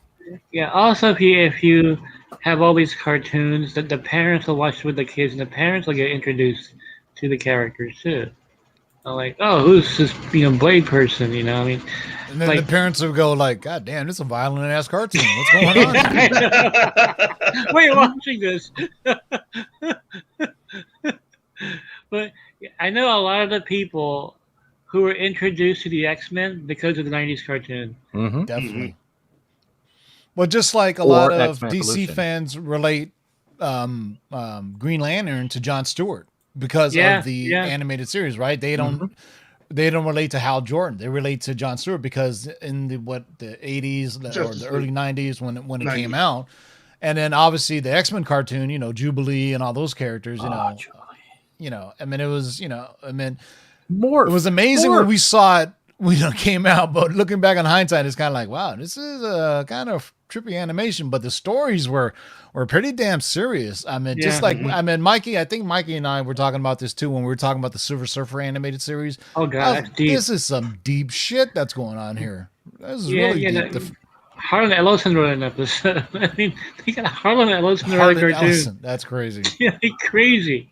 But look at the Mortal Kombat movie. Let's go back to the original Mortal Kombat movie and how it came from the video game to that film. It's loved and known by everyone because not only it might not have been perfect, but it was great, and they nailed the music as well. And that's where this Mortal Kombat failed. If we're gonna go along like things, it's like they forget the simplest things. There always seems to be focusing on one thing or two things rather than the whole thing. It doesn't all have to be exact, but if it's enough to grab the eye, and it's I would love to see Static Shock come back. I would love to see him flying around on a manhole cover, just being a snarky little dude. I would love to see that. But if you're going to make it because he's black or she's black, if they decide to do that, then you've lost the ability to write for imagination. I think what they're planning on doing with the Milestone characters is probably playing it closer to what the comics have. Mm-hmm. So there's while you do have people that are familiar with the character of Static from the cartoon. That cartoon had a lot of differences between it and the original comic. There were a few characters that were not included, and there were certain characters given prominence in certain areas where in the comics, that's not what they did. Mm-hmm. I mean, Virgil is a much different character and a little more realistic in the comic than he ever was in the animated series. And that isn't to put the animated series down. But in today's age, I think we could use a little bit more of the Virgil from the comics than we could from the animated series because we've already done that. We've already seen it. Mm-hmm. But a show like an animated series like Young Justice, to me, is a perfect amalgamation of everything DC should have been doing with animation because it combined all of the best aspects of what you wanted from all these different sources. Yeah. Whether it be Justice League, Teen Titans, and even Milestone. They were the first ones to allow the Milestone characters to cross over and be a part of the regular DC universe by having both Icon and Rocket in there. Yeah. And it was well-told stories. I mean, just some and it's still going on. There are new episodes of Young Justice coming. And I keep telling people, if you've never seen Young Justice and you want at least something that's a little bit closer to what you'll see in the comics, check that out. Because it covers everything. I have another question. I'm going to flip it onto Marvel for a second. Now, I've brought this up a couple of times, but like honestly, they have a potential for a movie. Like if they got rid of the Holland stuff and they went the Ben Reilly route, they could literally have a Ben Reilly Scarlet Spider clone, whatever. They start off like that. Literally, all you have to do is it's fading out from black, and all you're seeing is from the first person perspective, kind of groggy, waking up in a canister, like you know what I mean, like the tubes of cloning. And from there, you just see the shadow forming, wobbling out the door into bright light, and there's your Ben Reilly opening. And from there, you have something to build. And it can be other things that were in that factory as well. They have, I think MCU won't do it, but I think Sony will because Marvel does not want to use the clone word with Spider-Man in any sense from the comic books, right? That was a disaster. But Sony is so limited on what they have unless they and you know Mikey knows more than Mikey, but anyway, you know Sony has a limited roster on what they can do, right? So I mean, you know, how many Venom movies can you make before you have Spider-Man in it? It's you got to have Spider-Man with Venom, right? I mean, come on, it's team ups. Yep. Yeah, I think eventually they're gonna have to merge over, and, you know, and Mikey knows more about that than I, and I'll let Mikey speak on that. Do they have 2099 Spider-Man? Sony, do they own that as well? They own all of it. Everything. They have a whole. So they have a whole future world they can actually build and say F Marvel because we own this world. But they won't. Because they don't want to hurt that relationship. Remember what happened when they split and with that fallout. Oh, that's right. You know? Tom Holland went crying like Discovery. I forgot. Yeah. So you know. Yeah, and here's what's really sad. Warner owns all their DC properties. You know, it's not like that our company has rights to them, and they're not using them. It's just the most bizarre thing I've ever seen. Like what Tivo was talking about earlier, make a haunted tank movie, have Quentin Tarantino direct it, if he, or something on his caliber. Like we used to get things like Tank Girl, for God's sakes. We don't even have originality like that anymore. Like mutant kangaroos, for God's sakes. Like go out. League of Extraordinary Gentlemen. I think I hit there with Keith here. I want to remake Waterworld, but call it Desert World, and it's just a boat stuck in the middle of the Sahara for 2 hours. You know, DC's animated New Frontier, that would make a fantastic movie. God. I love it. That's one of my favorite DC animated Darwin films. Cook? Oh, hell yeah. I love that. I love the aesthetic of it, the way they made the art. It was totally different from most of the DC animated stuff that they did, the Bruce Timm stuff. The animation style was great. You got introduced to a lot of Golden Age, Silver Age characters. I mean, it's one of my favorites. In fact, that's how you should redo the DCEU. Start off with New Frontier. There you go. You know what Bingo. I want? I want Robot Chicken to come back for a little while and do what they did for the Star Wars parodies and do it for Marvel and DC. Because if you can make something that's so stupid that people love it, it's a kick in the ass to somebody. And MODOK just started today, actually. It's bad. It's bad. It's really? Patton Oswalt voicing MODOK, and it's after him being divorced and him having no more company. And pretty much there's one scene where he's like, "Oh my God, the mailman's here!" and he's rushing to be all excited to see the mail. It's me stuttering right now because it's there was a Metal Men movie on the table. Right before Guardians of the Galaxy came out, and Warner said, no, this is too weird, and they said no one is going to watch a film with a bunch of obscure misfit superheroes. Guardians came out a year later. Yeah, I kid you not. There was a Metal Men movie on the table, and they decided not to go through with it. And we gotta take a risk now. Metal Men would have rocked, and the toys they could have come up with. The toys, can you imagine? The kids would be all over that thing. All over it. I love Metal Men. From my understanding, though, death metal and the road to death metal seems to be doing well for their comic line. It's actually not bad, and I think that's one thing they should keep in the back of their mind, because a lot of comics, like I look at This Week in we do a comic book roundtable, right? We cover This Week in Comics, and they're all bad. Not even the covers are even good anymore. You can't look at them anymore. Like, and when you see things like Metal Man and stuff, and like Blue Beetle, Booster Gold, they have a Deadpool property style in the making. And if they don't want to do a Booster Gold, you know what they can do? If they want to do another Batman, they could have Brave and the Bold. And guess what? Instead of Batman Brave and the Bold, it's Booster Gold and the Brave and the Bold, and it goes through his point of view. As far as Batman goes, and I suggested this with Gerry before, they when they had the last series of animated stuff that they had, you know, Batman versus Robin, Batman and you know, all of that recent stuff that they just ended. That could have all been a primetime animated series that you could have posted under the Batman family and had all of the characters related to it. A whole thing set just within Gotham around all of those characters, because it's its own thing. Now, Keith, you have Batman, you have Nightwing, you have all the Robins. You have, you even have some of the new ones like Batwing or the Signal, and you have it all take place in Gotham, and you'd almost really wouldn't need to go beyond that, because you can make it a pseudo anthology series. Now imagine this, Keith, and this is also for Mikey and I guess TiVo, because TiVo lives still. But okay, imagine this. It opens up. And it's Bruce Wayne. And the whole movie is Bruce Wayne wondering why his body's falling apart. He thinks he's sick. He's sick. And by the time it gets to the end of the film, it does a full sixth sense, and you realize it's not Bruce Wayne at all. It's fucking Clayface with a memory loss issue. I'm there. Hell yeah. Anything the to change up, whole time he is acting out as Batman and Bruce Wayne because Bruce isn't there. But the whole time we don't realize it's Clayface. Why? Like something like that. It's so simple it works. Yeah. If I see fucking Martha and Pearls one more fucking time, why'd you say that name? Shoot my face. I Yeah, swear.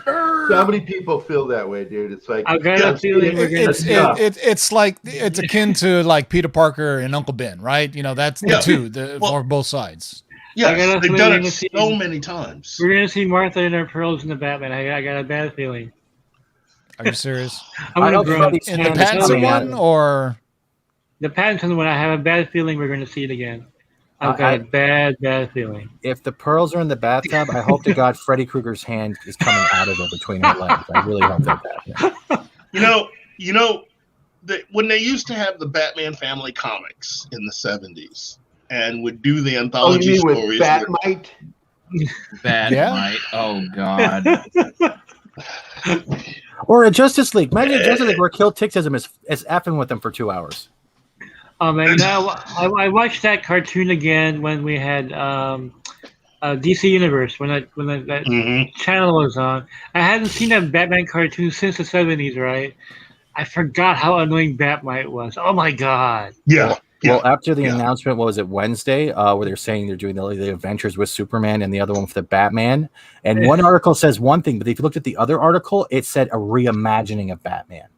Yeah. That's the key word that freaked me out right there. Oh, boy. That's usually not good. Whenever I see the words reimagining, I cringe. Speaking of reimagining, somebody brought up Del Toro in the chat. Yep. Del Toro was fired from Justice League Dark. He had a script written. They said the script was too weird, too dark. He wins the Oscar a year later, right? Right.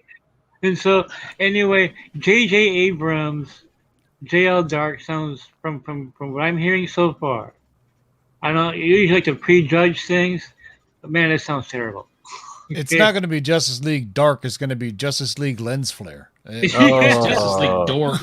Every time Constantine casts a spell or does some kind of insignia, blinding everywhere. It'll be JJ League Dark. Okay, yeah. I mean, so anyway, this really bothers me. It's a Lady Spectre. Okay, like I've been wanting to see the real Spectre this whole time. Yes, we're gonna get a Lady Spectre, and somebody, I went from one YouTube to another, and another YouTube must have heard me on the other one, and say you have an update on Spectra. Spectra. I mean, Guillermo del Toro is like the perfect director for Justice League Dark. Oh my God. That he made his bones on supernatural horror films. I mean, even before he made American films and the Spanish speaking films when he's a Mexican director. But he made his bones. Devil's Backbone was like my favorite. Yeah.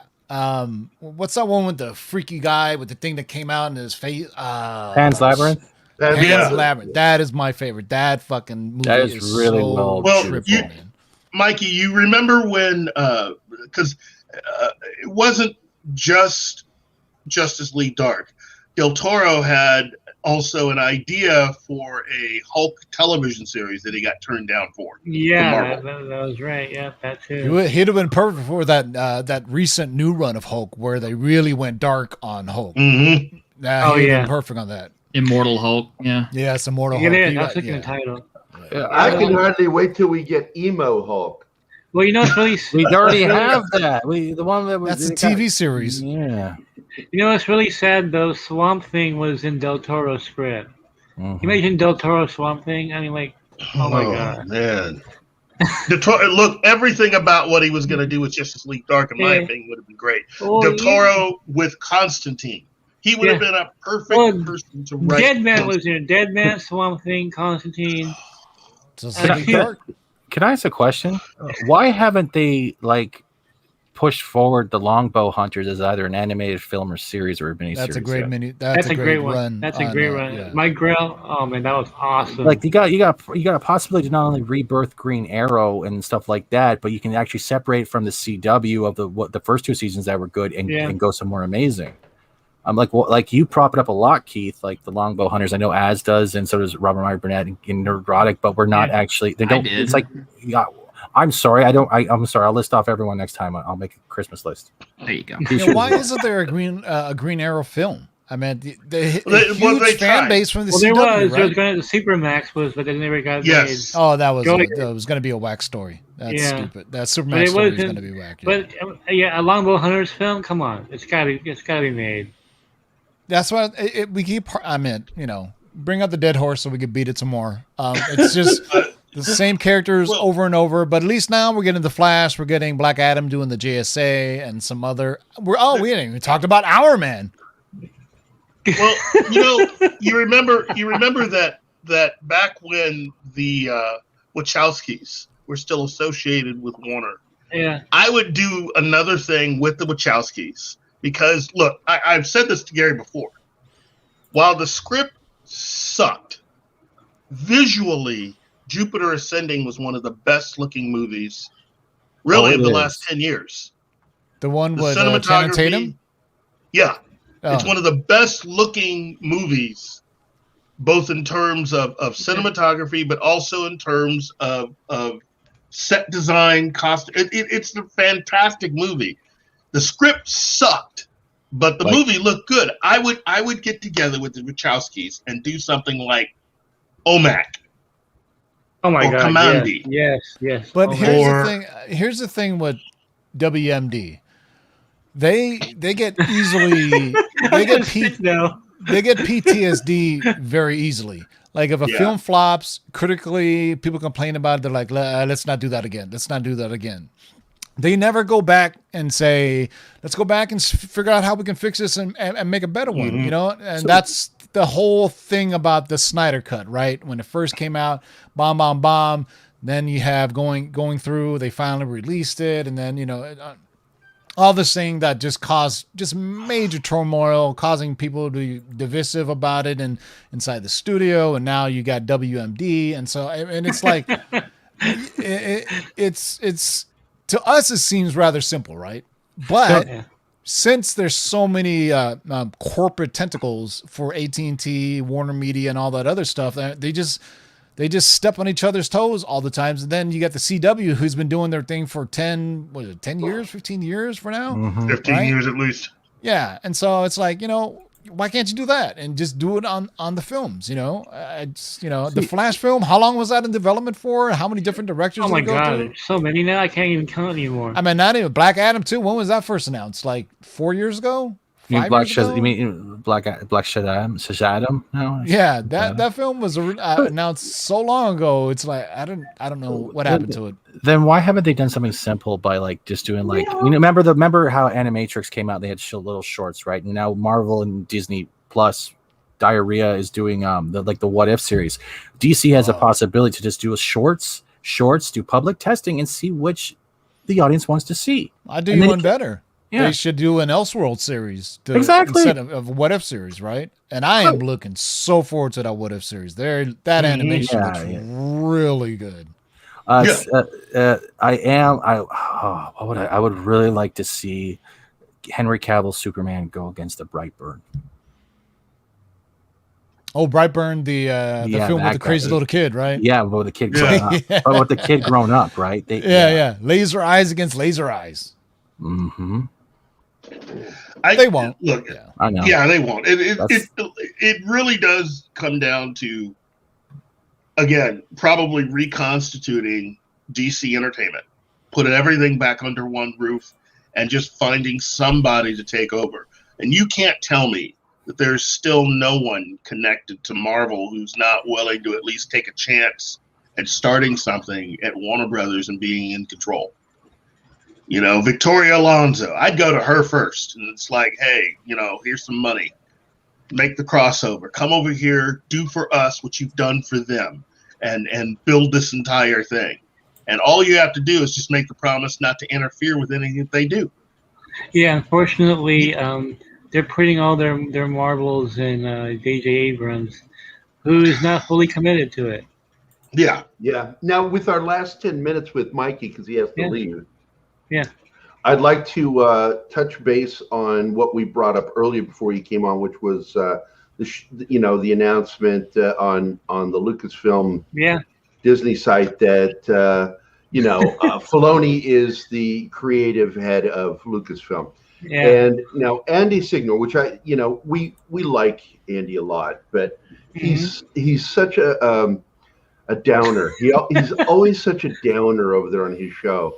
And he's trying to make it sound like, well, everybody knew this happened. It's like, no, they didn't. 90% of the population of fans had no idea that Filoni was made the creative director for Lucasfilm. Yeah. It was done back in December, and they made no announcements, major announcements. Now, they suddenly changed the credit on the website and don't say anything. They're like, turn it live. And then, of course, the fan base loses its mind. And all the and I hate using this word, but all the shill guys are like, stop making a big deal out of this. Is nothing. We all knew that. No, you didn't, you lying sack of shit. No one did. That is such a fucking lie. And what do you think? Well, a couple of things. First of all, I have a website since August. And for the past 6-7 months or 8 months we've been online, our website is updated for the most part every fucking day. Okay, so you tell me that Lucasfilm didn't have time to update their site, and all of a sudden now they do this? Like OC forgot? Come on, there is something to this. Okay. Well, no, they're holding back a lot of information. All this stuff is coming from Lucasfilm because they know they are about to get done. They know that the Red Wedding is coming and that there's no way they can avoid what's about to happen. Exactly. And so I find it so suspicious that they're just now updating a site. They have billions of dollars. We update our site every day. Like, that makes no sense whatsoever. No one knew. Look, I Googled this trying to find a press release and nothing. There was some Facebook post that had, it wasn't even an announcement that had a title in it from last year. That's it. There's nothing else. If you watch The Mandalorian, what's that little sideshow they have, the Gallery, where they talk about it? If you watch that, all of the directors and even Favreau defer to Filoni during those talks, because Filoni obviously is the one that's most knowledgeable in there, right? Yeah. And it's also where, if you remember this, Favreau interrupted Kennedy. Anybody else catch that? That he interrupted No, I didn't her? catch that. And he says, we're kind of going around the table a certain direction. Yeah. And what's interesting is, Filoni is the one that finally just said, look here, whatever you guys are doing with Legends and canon, that needs to go. And he did that with The Mandalorian. And that's why going forward or making this pseudo announcement will get people excited, because now they're like, oh, what, really? We're going to pull characters from Knights of the Old Republic? We're going to pull characters from, way back when, I mean, when Ahsoka showed up and said Thrawn, the fucking internet blew up and the comic world blew up and Heir of the Empire #1 blew up. So, so it's before that, when Disney bought our Lucasfilm, Disney immediately came in and, they have to, because it's now theirs. They're going to say, hey, anything before that's not canon. So on the Disney, what is it? The Wikipedia, whatever that damn site is. Wikipedia. Yeah. They defer. One is canon and one is Legends. Right. But now, I mean, the planets that were named in The Mandalorian were actually considered Legends, right? And then obviously Thrawn is obviously Legends, and then so it's glad to see that Filoni is like finally taking that dividing line and blurring it, so we can get, because there's so many characters that are a part of what we old school cats call the EU, right? Before they called it Legends, right? There's so many great stories, and there's so many Jedi. All this, it's just amazing. I mean, if you really want to enjoy The Mandalorian, watch Clone Wars and watch Rebels, and then it really enhances the viewing of The Mandalorian. You forgot droids. You forgot droids. You got to go back to the 80s and watch droids. I actually downloaded some of the episodes from Clone Wars and the follow-up series, Rebels, that tied straight into the series, The Mandalorian. Oh, yeah. Just so that, we could enjoy the continuity of that. But here's the other thing, Mikey. Variety magazine, and I'm not calling them a shill magazine, but oh wait, no, I am. I'm calling. You are, and I will too. Variety is one of those paid and bought magazines that when you see them telling this story, their true agenda is shown when it gets down to about this area right here, and they start talking about the fans for some fucking reason.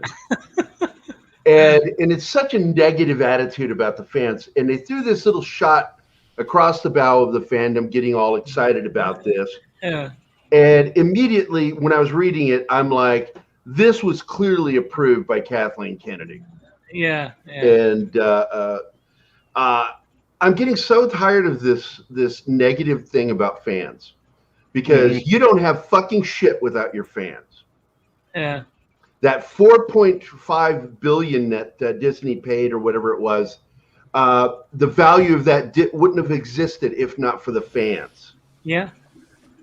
So you don't get to shit on your fans and then wonder why nobody buys your fucking shit. Yeah. They should. Reminds me of that Disney was shitting on their fans, or Variety was shitting on the fans? That's an approved article, so it's both. Wasn't the Sarnoff article in Variety too, with Ann Sarnoff, and she was talking about the right? And that was totally slanted, completely slanted. Well, what about that op-ed I showed you, Mikey, about what's his name? The op-ed about Kirloff, whatever. What was his name? The guy that Zaslav? No, not Zaslav. The guy that he replaced. Keelar. There was a really weird Variety article about Keelar. Oh, yeah, that was bizarre. They killed Keelar. That was weird. That was weird. It was, I guess they called it VIP commentary, which is like an op-ed, but man, they went in on it. Pure Schadenfreude. Yeah. Because they are such shills for Warner Brothers. And we all knew that with that article that Mikey was talking about, because Keelar's not even mentioned in that article. They didn't even go to him, and he's the fucking head of Warner Media and HBO Max. Not one question to the guy. Yeah. Come on. It was a total fluff piece, and I was like, okay, this is paid for. I'm sorry. I've been in journalism since '87. I can smell a paid piece when I see it. Yep.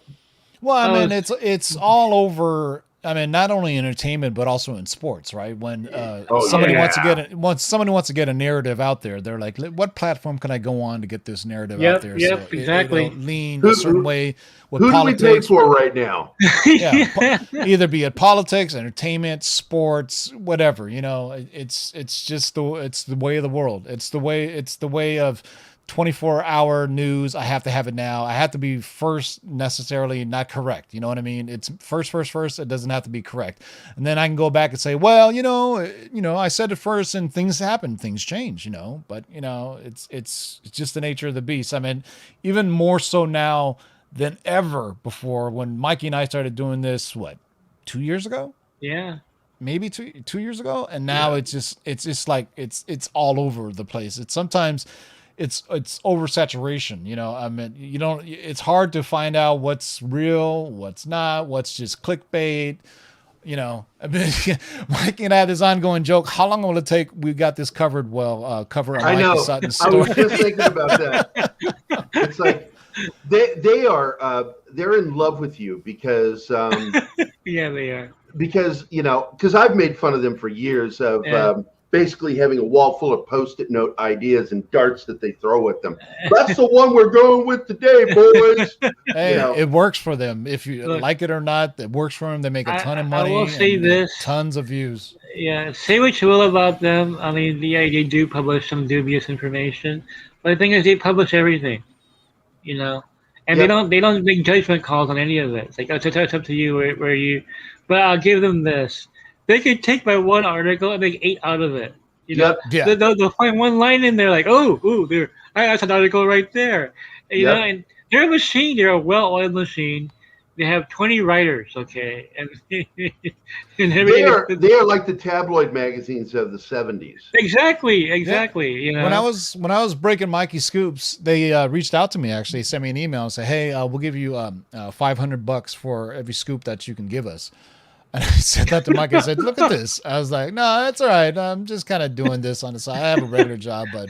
And then Heroic Hollywood also asked me to write for them too. And I was like, why? You guys don't break any. And I was like, I want to break this article. I want to break this. No. And then I was like, all you guys do is report on other people's news. You guys don't have any scoops since your boy, what's his name? God. The rap. The one with the suits? Yeah, the one with the really Humberto Gonzalez? Yeah, Humberto Gonzalez. Ever since he left Heroic Hollywood, or he still owns it actually, but all his main scoops he puts on the rap. On the rap, yeah. No, he's not gonna put it on his. Yeah. He gets some money at the rap. Just like when Campia left the movie blog, for all you old school cats out there who remember the movie. Campia's first website was the movie blog, which was excellent. And then when Campia left, it was just pure shite. It was just awful. I still can't get over the fact that Harry Knowles sent me an autographed book. That just blows me away. He's the first scooper. He's the first one. He scooped the Phantom yeah. Menace. He scooped the Phantom Menace way back when. I mean, he had pictures from the set. That was crazy. He broke that story on AinitCoolNews.com, and he is the Papa Scooper, whatever you want to call it. He's the first one to kind of start this whole. Yeah, Papa Scooper doesn't sound. Almost sounds like Papa. Almost sounds like Papa Pooper. Yeah, or it works. Pooper Scooper. It definitely works. Yeah, so I got into this thing by accident, the whole Spider-Man thing. I was just doing this secretly for the longest time. But I put Spider-Man on my Facebook page and it blew up, and then it happened, it became real, and I'm like, oh shit, I'm on the front page of Yahoo.com now. I love the fact that Keith and I have been along for this ride from the start.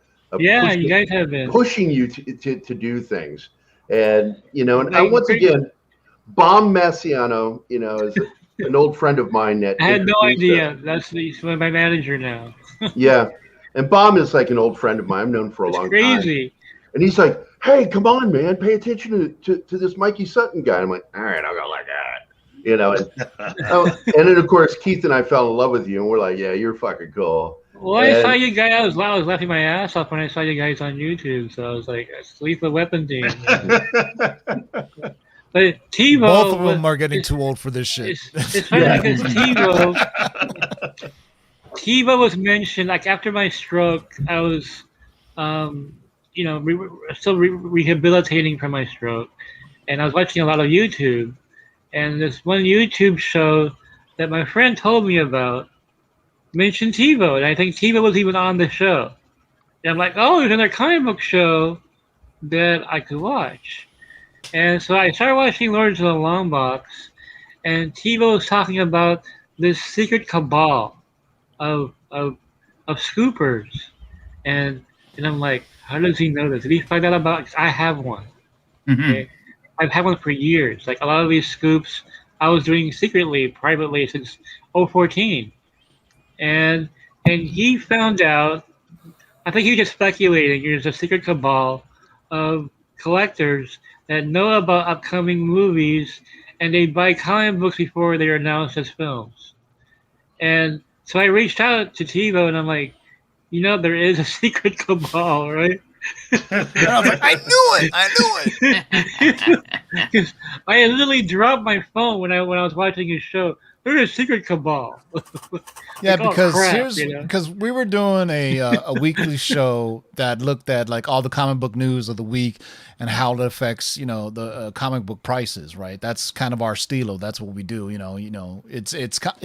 movie and TV news and how it affects comic book prices, right? And we would see comics that there was no news coming out. Yet these comics are going up in prices. And then I immediately go, there's somebody who works within studios that's leaking information to other people, and they're smart. They're not going out and putting it on Twitter or anything like that. They're keeping it for themselves. So they can buy these books in dollar bins and then flip them for $500, $600, $700. You know what I mean? And then Mikey reached out to me, and I go, man, who is this guy? I don't know this guy. That's crazy, right? And then he starts sending me screenshots that he broke the Disney Fox merger, right? I was like, oh, okay, well, we may be onto something here. Send me some more. And then next thing you know, we started doing Mikey Scoop and long-term specs. And the funny thing is, the specs that we do are so out. We will announce characters being researched for movies and shows like a year or two in advance, and then people forget about it. And then, you know what I mean? And then people are like, hey, look what happened. But, our loyal fans, we got about 6,500 subscribers. And they were like, hey, I remember when you guys, first talked about this. We talked about Blue Beetle. I mean, to Mikey's credit, he first broke that the Snyder Cut was coming to HBO Max, and we put that on our show as well. We don't bat 10 for 10, but hey, 4 out of 10 get you in the Hall of Fame in the fucking baseball. You know what I mean? Yeah, let's not forget Thrawn. That was years. Thrawn was probably one of the biggest ones. One, right? We you guys went and bought copies for cheap. Oh, we got ours for cheap, and now they're selling for like $1,500, $2,000. We had a long-term spec of Star Wars characters that were going to be developed for Disney Plus. And Thrawn was on there. Mara Jade was on there too. And we did this like a year and a half ago. And everybody was like, whatever. And then some people were like, hey, I just found this for like $15, $10. And to us, we're like, don't spend $1,000 on it right now. If you can find it for cheap, go out and get it. Right? And so people were getting it. And now, Heir to the Empire #1, which is the first appearance of Thrawn and Mara Jade. When Ahsoka said the words Thrawn, I immediately went on the eBay, and there was ones I was looking at sold. Boom, $1,500, $1,600, $1,700. I was like, good Lord have mercy. Yeah, I'll never forget being at a Emerald City Comic Con. Just walking the floor, and my phone blows up, and this insider was telling me Shang-Chi, Captain Marvel, and the Eternals. I bought all their first appearances that day, and had a friend of mine buy all of his for like $8. We're talking like very fine, near mint condition here. $8. I got Eternals one for $1. Okay, the guy just wanted to get rid of the whole run. It was years before all the announcements came, and I was like, oh my god, Keith's like, god damn. We're all years later, now I'm public. I'm affecting the marketplace now. But back then, only a few of us knew. Keith, go to my channel and look for a playlist called Long-Term Spec List, and go look at the ones over the past years, because some of them still haven't hit yet. Yeah. Go Dakota North. That's all I got to say. Now, I do want to point out that Dakota North is coming. Getting Mikey to do some of this stuff to even come on. Our show was the first time Mikey had gotten on, and it was like Bomb and I planned this whole thing out of pushing Mikey and really pushing him. I pushed the hell out of you to do Geekosity. Yeah, I didn't want to do. I didn't even want to do the Facebook page at all. I said no, we're not going to do a Facebook page for Geekosity. Swear to God, man, it was like you were like a screaming child with some of the stuff, and it was like we just kept going. No, you got to do it. You got to do it. And now look at these things, and I'm very proud of our part in pushing him. Thank you. Well, you know what's interesting, Mikey, is when you and I first started doing this, the so-called scoopers that were out there at the moment, you know what I mean? Yeah. We're talking shit about us, and and we were going to war. So fuck Charles Murphy, fuck Daniel RPK, fuck that hashtag show. Who else can I tell to fuck off? Anyway, they were all just talking shit, going back and forth on Twitter, and I was just like, you know what? The mute button on Twitter and block is such a fucking great tool. Fuck these guys. And then now they don't say anything because they start like, all right, Mikey's onto something here and now. And then now you got cats like Daniel RPK and Charles Murphy like straight up stealing Mikey's shit. Oh yeah, they do it all the fucking time. Charles Murphy stole my scoop, and I have the screenshots for it that I did from Mikey. It was the Mandarin because that was a big one. And he blocked me, so I couldn't reply to him on Twitter. I'm like, you fucking punk, man. Anyway, I tell you, man, it's seriously, Mikey is the guy that's batting 1,000, and his batting average is incredible. Thank you. And people, well, can you trust Mikey Sutton? I use the line from The Dark Knight, which is, I believe in Mikey Sutton. Well, it's funny because on May 7th, I scooped that if Toby Emmerich is gone, he won't be the only one. All of a sudden, Keelar resigns 3 weeks later. So, but I had no idea what was going on, though. There was something going on, but I had no idea. That's the thing. It's like when you're a scooper, you got to be a part detective because you don't get the whole story. You get little pieces. Have you guys talked about DC Comics yet, Mikey? And what's going to happen? Are they getting farmed out, or I mean, because what's interesting is like all the talk they were talking about all these different things, HBO Max, this, that, all this, and this and that, and then like DC Comics is at the very bottom. You saw that thing with Zaslav when he was talking, and they had all the logos, and DC Comics are like all the way at the bottom. What do you think is going to happen? I mean, you and I have talked about this a lot. That we think AT&T does not want to be in a comic book publishing business. No, I don't think Discovery does either, and. I really think that DC the comic book line will get farmed out. They'll keep the IPs. Because they need them for their. Well, they can't give those up. They need billions of dollars. Yeah, but when you see that, then Marvel's not going to want it. They're like, why the fuck would we want to publish comics we don't have the IP for? You know what I mean? They're going to have to find a smaller publisher. I don't even know. Maybe Image, because Image is doing a lot of stuff now too. If you look at all their stuff they're doing on Netflix or IDW or Boom Studios, somebody along those lines. I think they will go back to IDW. I think eventually they'll just make their way to IDW. Yeah, because they almost made a deal with him before. Well, IDW has a deal with Disney right now. They're doing Star Wars comics for him, Star Wars Adventures. So I don't know if there's a conflict of interest or not, or if they could do both. So I don't know. Honestly, I think the company that is probably better because IDW had financial problems. If I'm not sure if you recall, but they couldn't afford to keep Winona Earp on the air. Because they were financing that show. They're having some serious financial issues. Well, that's why they got greenlit, but they weren't in production. I don't know how Dark Horse is doing right now, but they have published superhero comics before. Remember X? I think remember they had a superhero line. I just don't know how well they're doing, but I think. But you know what? Dark Horse doesn't have Star Wars anymore. They need something. I think it's going to be Image because Jim Lee has a relationship with Image. That's right. Good point. When Jim Lee was brought over to DC, they said, we'll take you. And I think Jim Lee was like, well, you're going to have to take my Wildstorm properties with me. And so that's why you have like Grifter and like DC Comics now. And I think that if Jim Lee can fangle that relationship with his old counterparts, I think Image would be the perfect one. Image makes sense. I think, And plus, I think Image has probably done the most crossovers with DC, besides anybody else. And Spawn Batman back in the day. So. Well, I want to point out that Keith and I have talked about this before because I know Kirkman's interested in DC. Yeah, he is. A smart move they could make is to hold on to DC and bring Kirkman in to run it. Ooh, there you go. Yeah, He would do. I don't know about fantastic Kirkman job. running DC though, man. I mean, Walking Dead is fine and Invincible is fine, but man, I don't know if he can. The guy loves comics, man. Yeah, he does. loves No, he comics. does. He does. I mean, they need to find like a guy that's been entrenched in the DC comic world for 30, 40 years. And Jim Lee, great artist, but come on now. He's not a storyteller. He doesn't know how to write. I mean, he was not the right hire. He was a shiny hire. Everybody knew the name. Everybody knew that. Yeah. I mean, so to get somebody, Berlanti to me just makes the most common sense. I mean, obviously they don't think he can translate from CW to the big screen. You're getting a big no from us. Berlanti to me is someone who has a very limited knowledge of comics. He's surrounded himself with people that seem to know a little bit more, and also he's a good friend of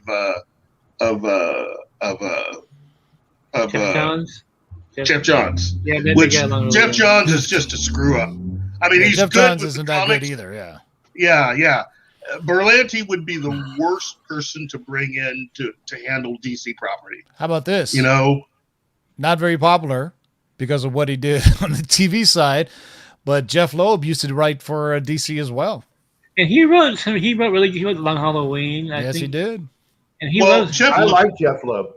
Jeff Loeb actually is responsible for the last two good things that Fox did before they got rid of everything, because he was overseeing all of the Netflix stuff. Yeah. But also he was the guy behind Legion. The Gifted. And The Gifted. And The Gifted. I like The Gifted. Those two shows were way better than they had any right to be, given the recent history that Fox had with those properties. Good point. Yeah. But he also did and that's Iron all Fist. Jeff Loeb. Yeah.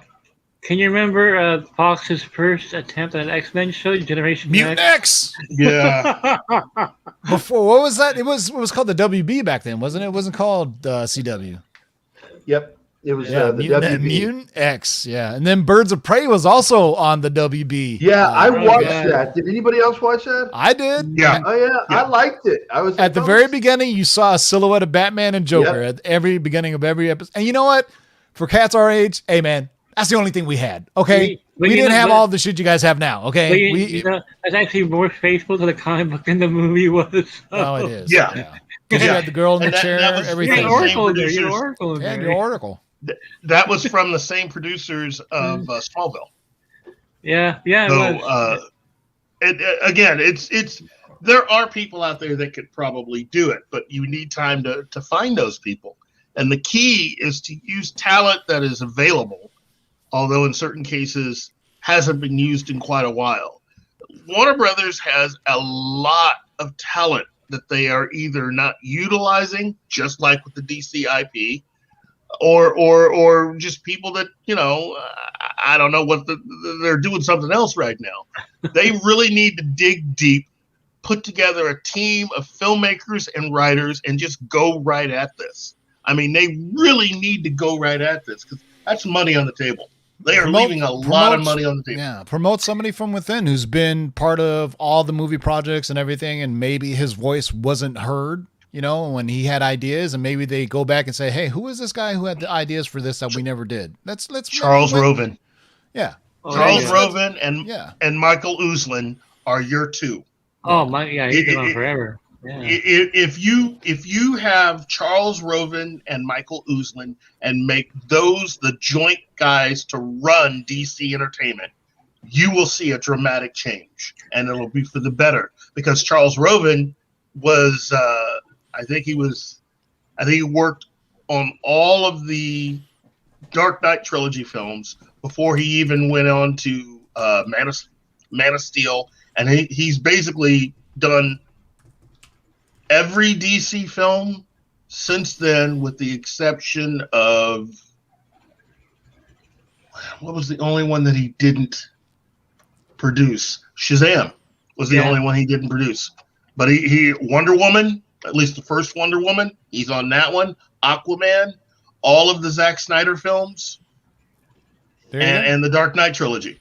Stop going for the shiny names and just, you know, promote somebody from within and give them a shot, you know. But I don't think that's in Warner Brothers or AT&T's DNA. They want the splashy name, hence the J.J. Abrams signing for $500 million. You know what I mean? They want to make a splash because it affects the stock price, right? When you make major announcements, stock goes up, we all get money, shareholders get money, blah, blah, blah, and that goes happening. But when Kevin Feige was making these films, nobody knew who the fuck Kevin Feige was, right? You know, I mean, just they did it quietly, and next thing you know, he starts showing up at San Diego Comic-Cons, making announcements, and then we found out who he was, you know. We always talk about this on our show, and Mikey and I have talked about it, that it was like they don't have the patience to build out the DC. I'm just going to call it the DCEU, okay? You know, building out Batman solo film, Wonder Woman solo film, Aquaman solo film, Flash solo film, Cyborg solo film, then a Justice League movie, right? Just like how Marvel did with, you know, until they build up to the Avengers. Well, and you got to remember, they initially tried making a Justice League film right off the bat with George Miller, and then they attempted it again. So in spite of everything that Marvel was doing, they had their own things going on. I mean, you started out with Road to Perdition, and Road to Perdition was a DC related property that actually got nominated for one of the main Oscars because it gave Paul Newman a Best Supporting Actor nomination. Yeah, a lot of people didn't even know that was a graphic novel. That's right. And I got to point out, for years, graphic novels or comics that were adapted into film before the big MCU thing, none of them had lost money. They had all been successful, which was really huge. So, but this week, because I need to wrap us up here, because Tim and Mikey, they got to go poop or something. Just go back to work. I want to point out, this is always going to be my summation of the week with Warner and AT&T. When you're slapped, you'll take it and like it. How accurate is that? I fucking love that video. Okay, guys, T-shirt, Fat Steve and Keith, my panelists, and our friends Tim and Mike. Thanks for coming. Thank you so much. Everybody in the chat, thanks for being here. Get off our fucking lawns. And here's our outro. Goodbye, chocolate mousse. I'll never forget you. Goodbye, Ducroix.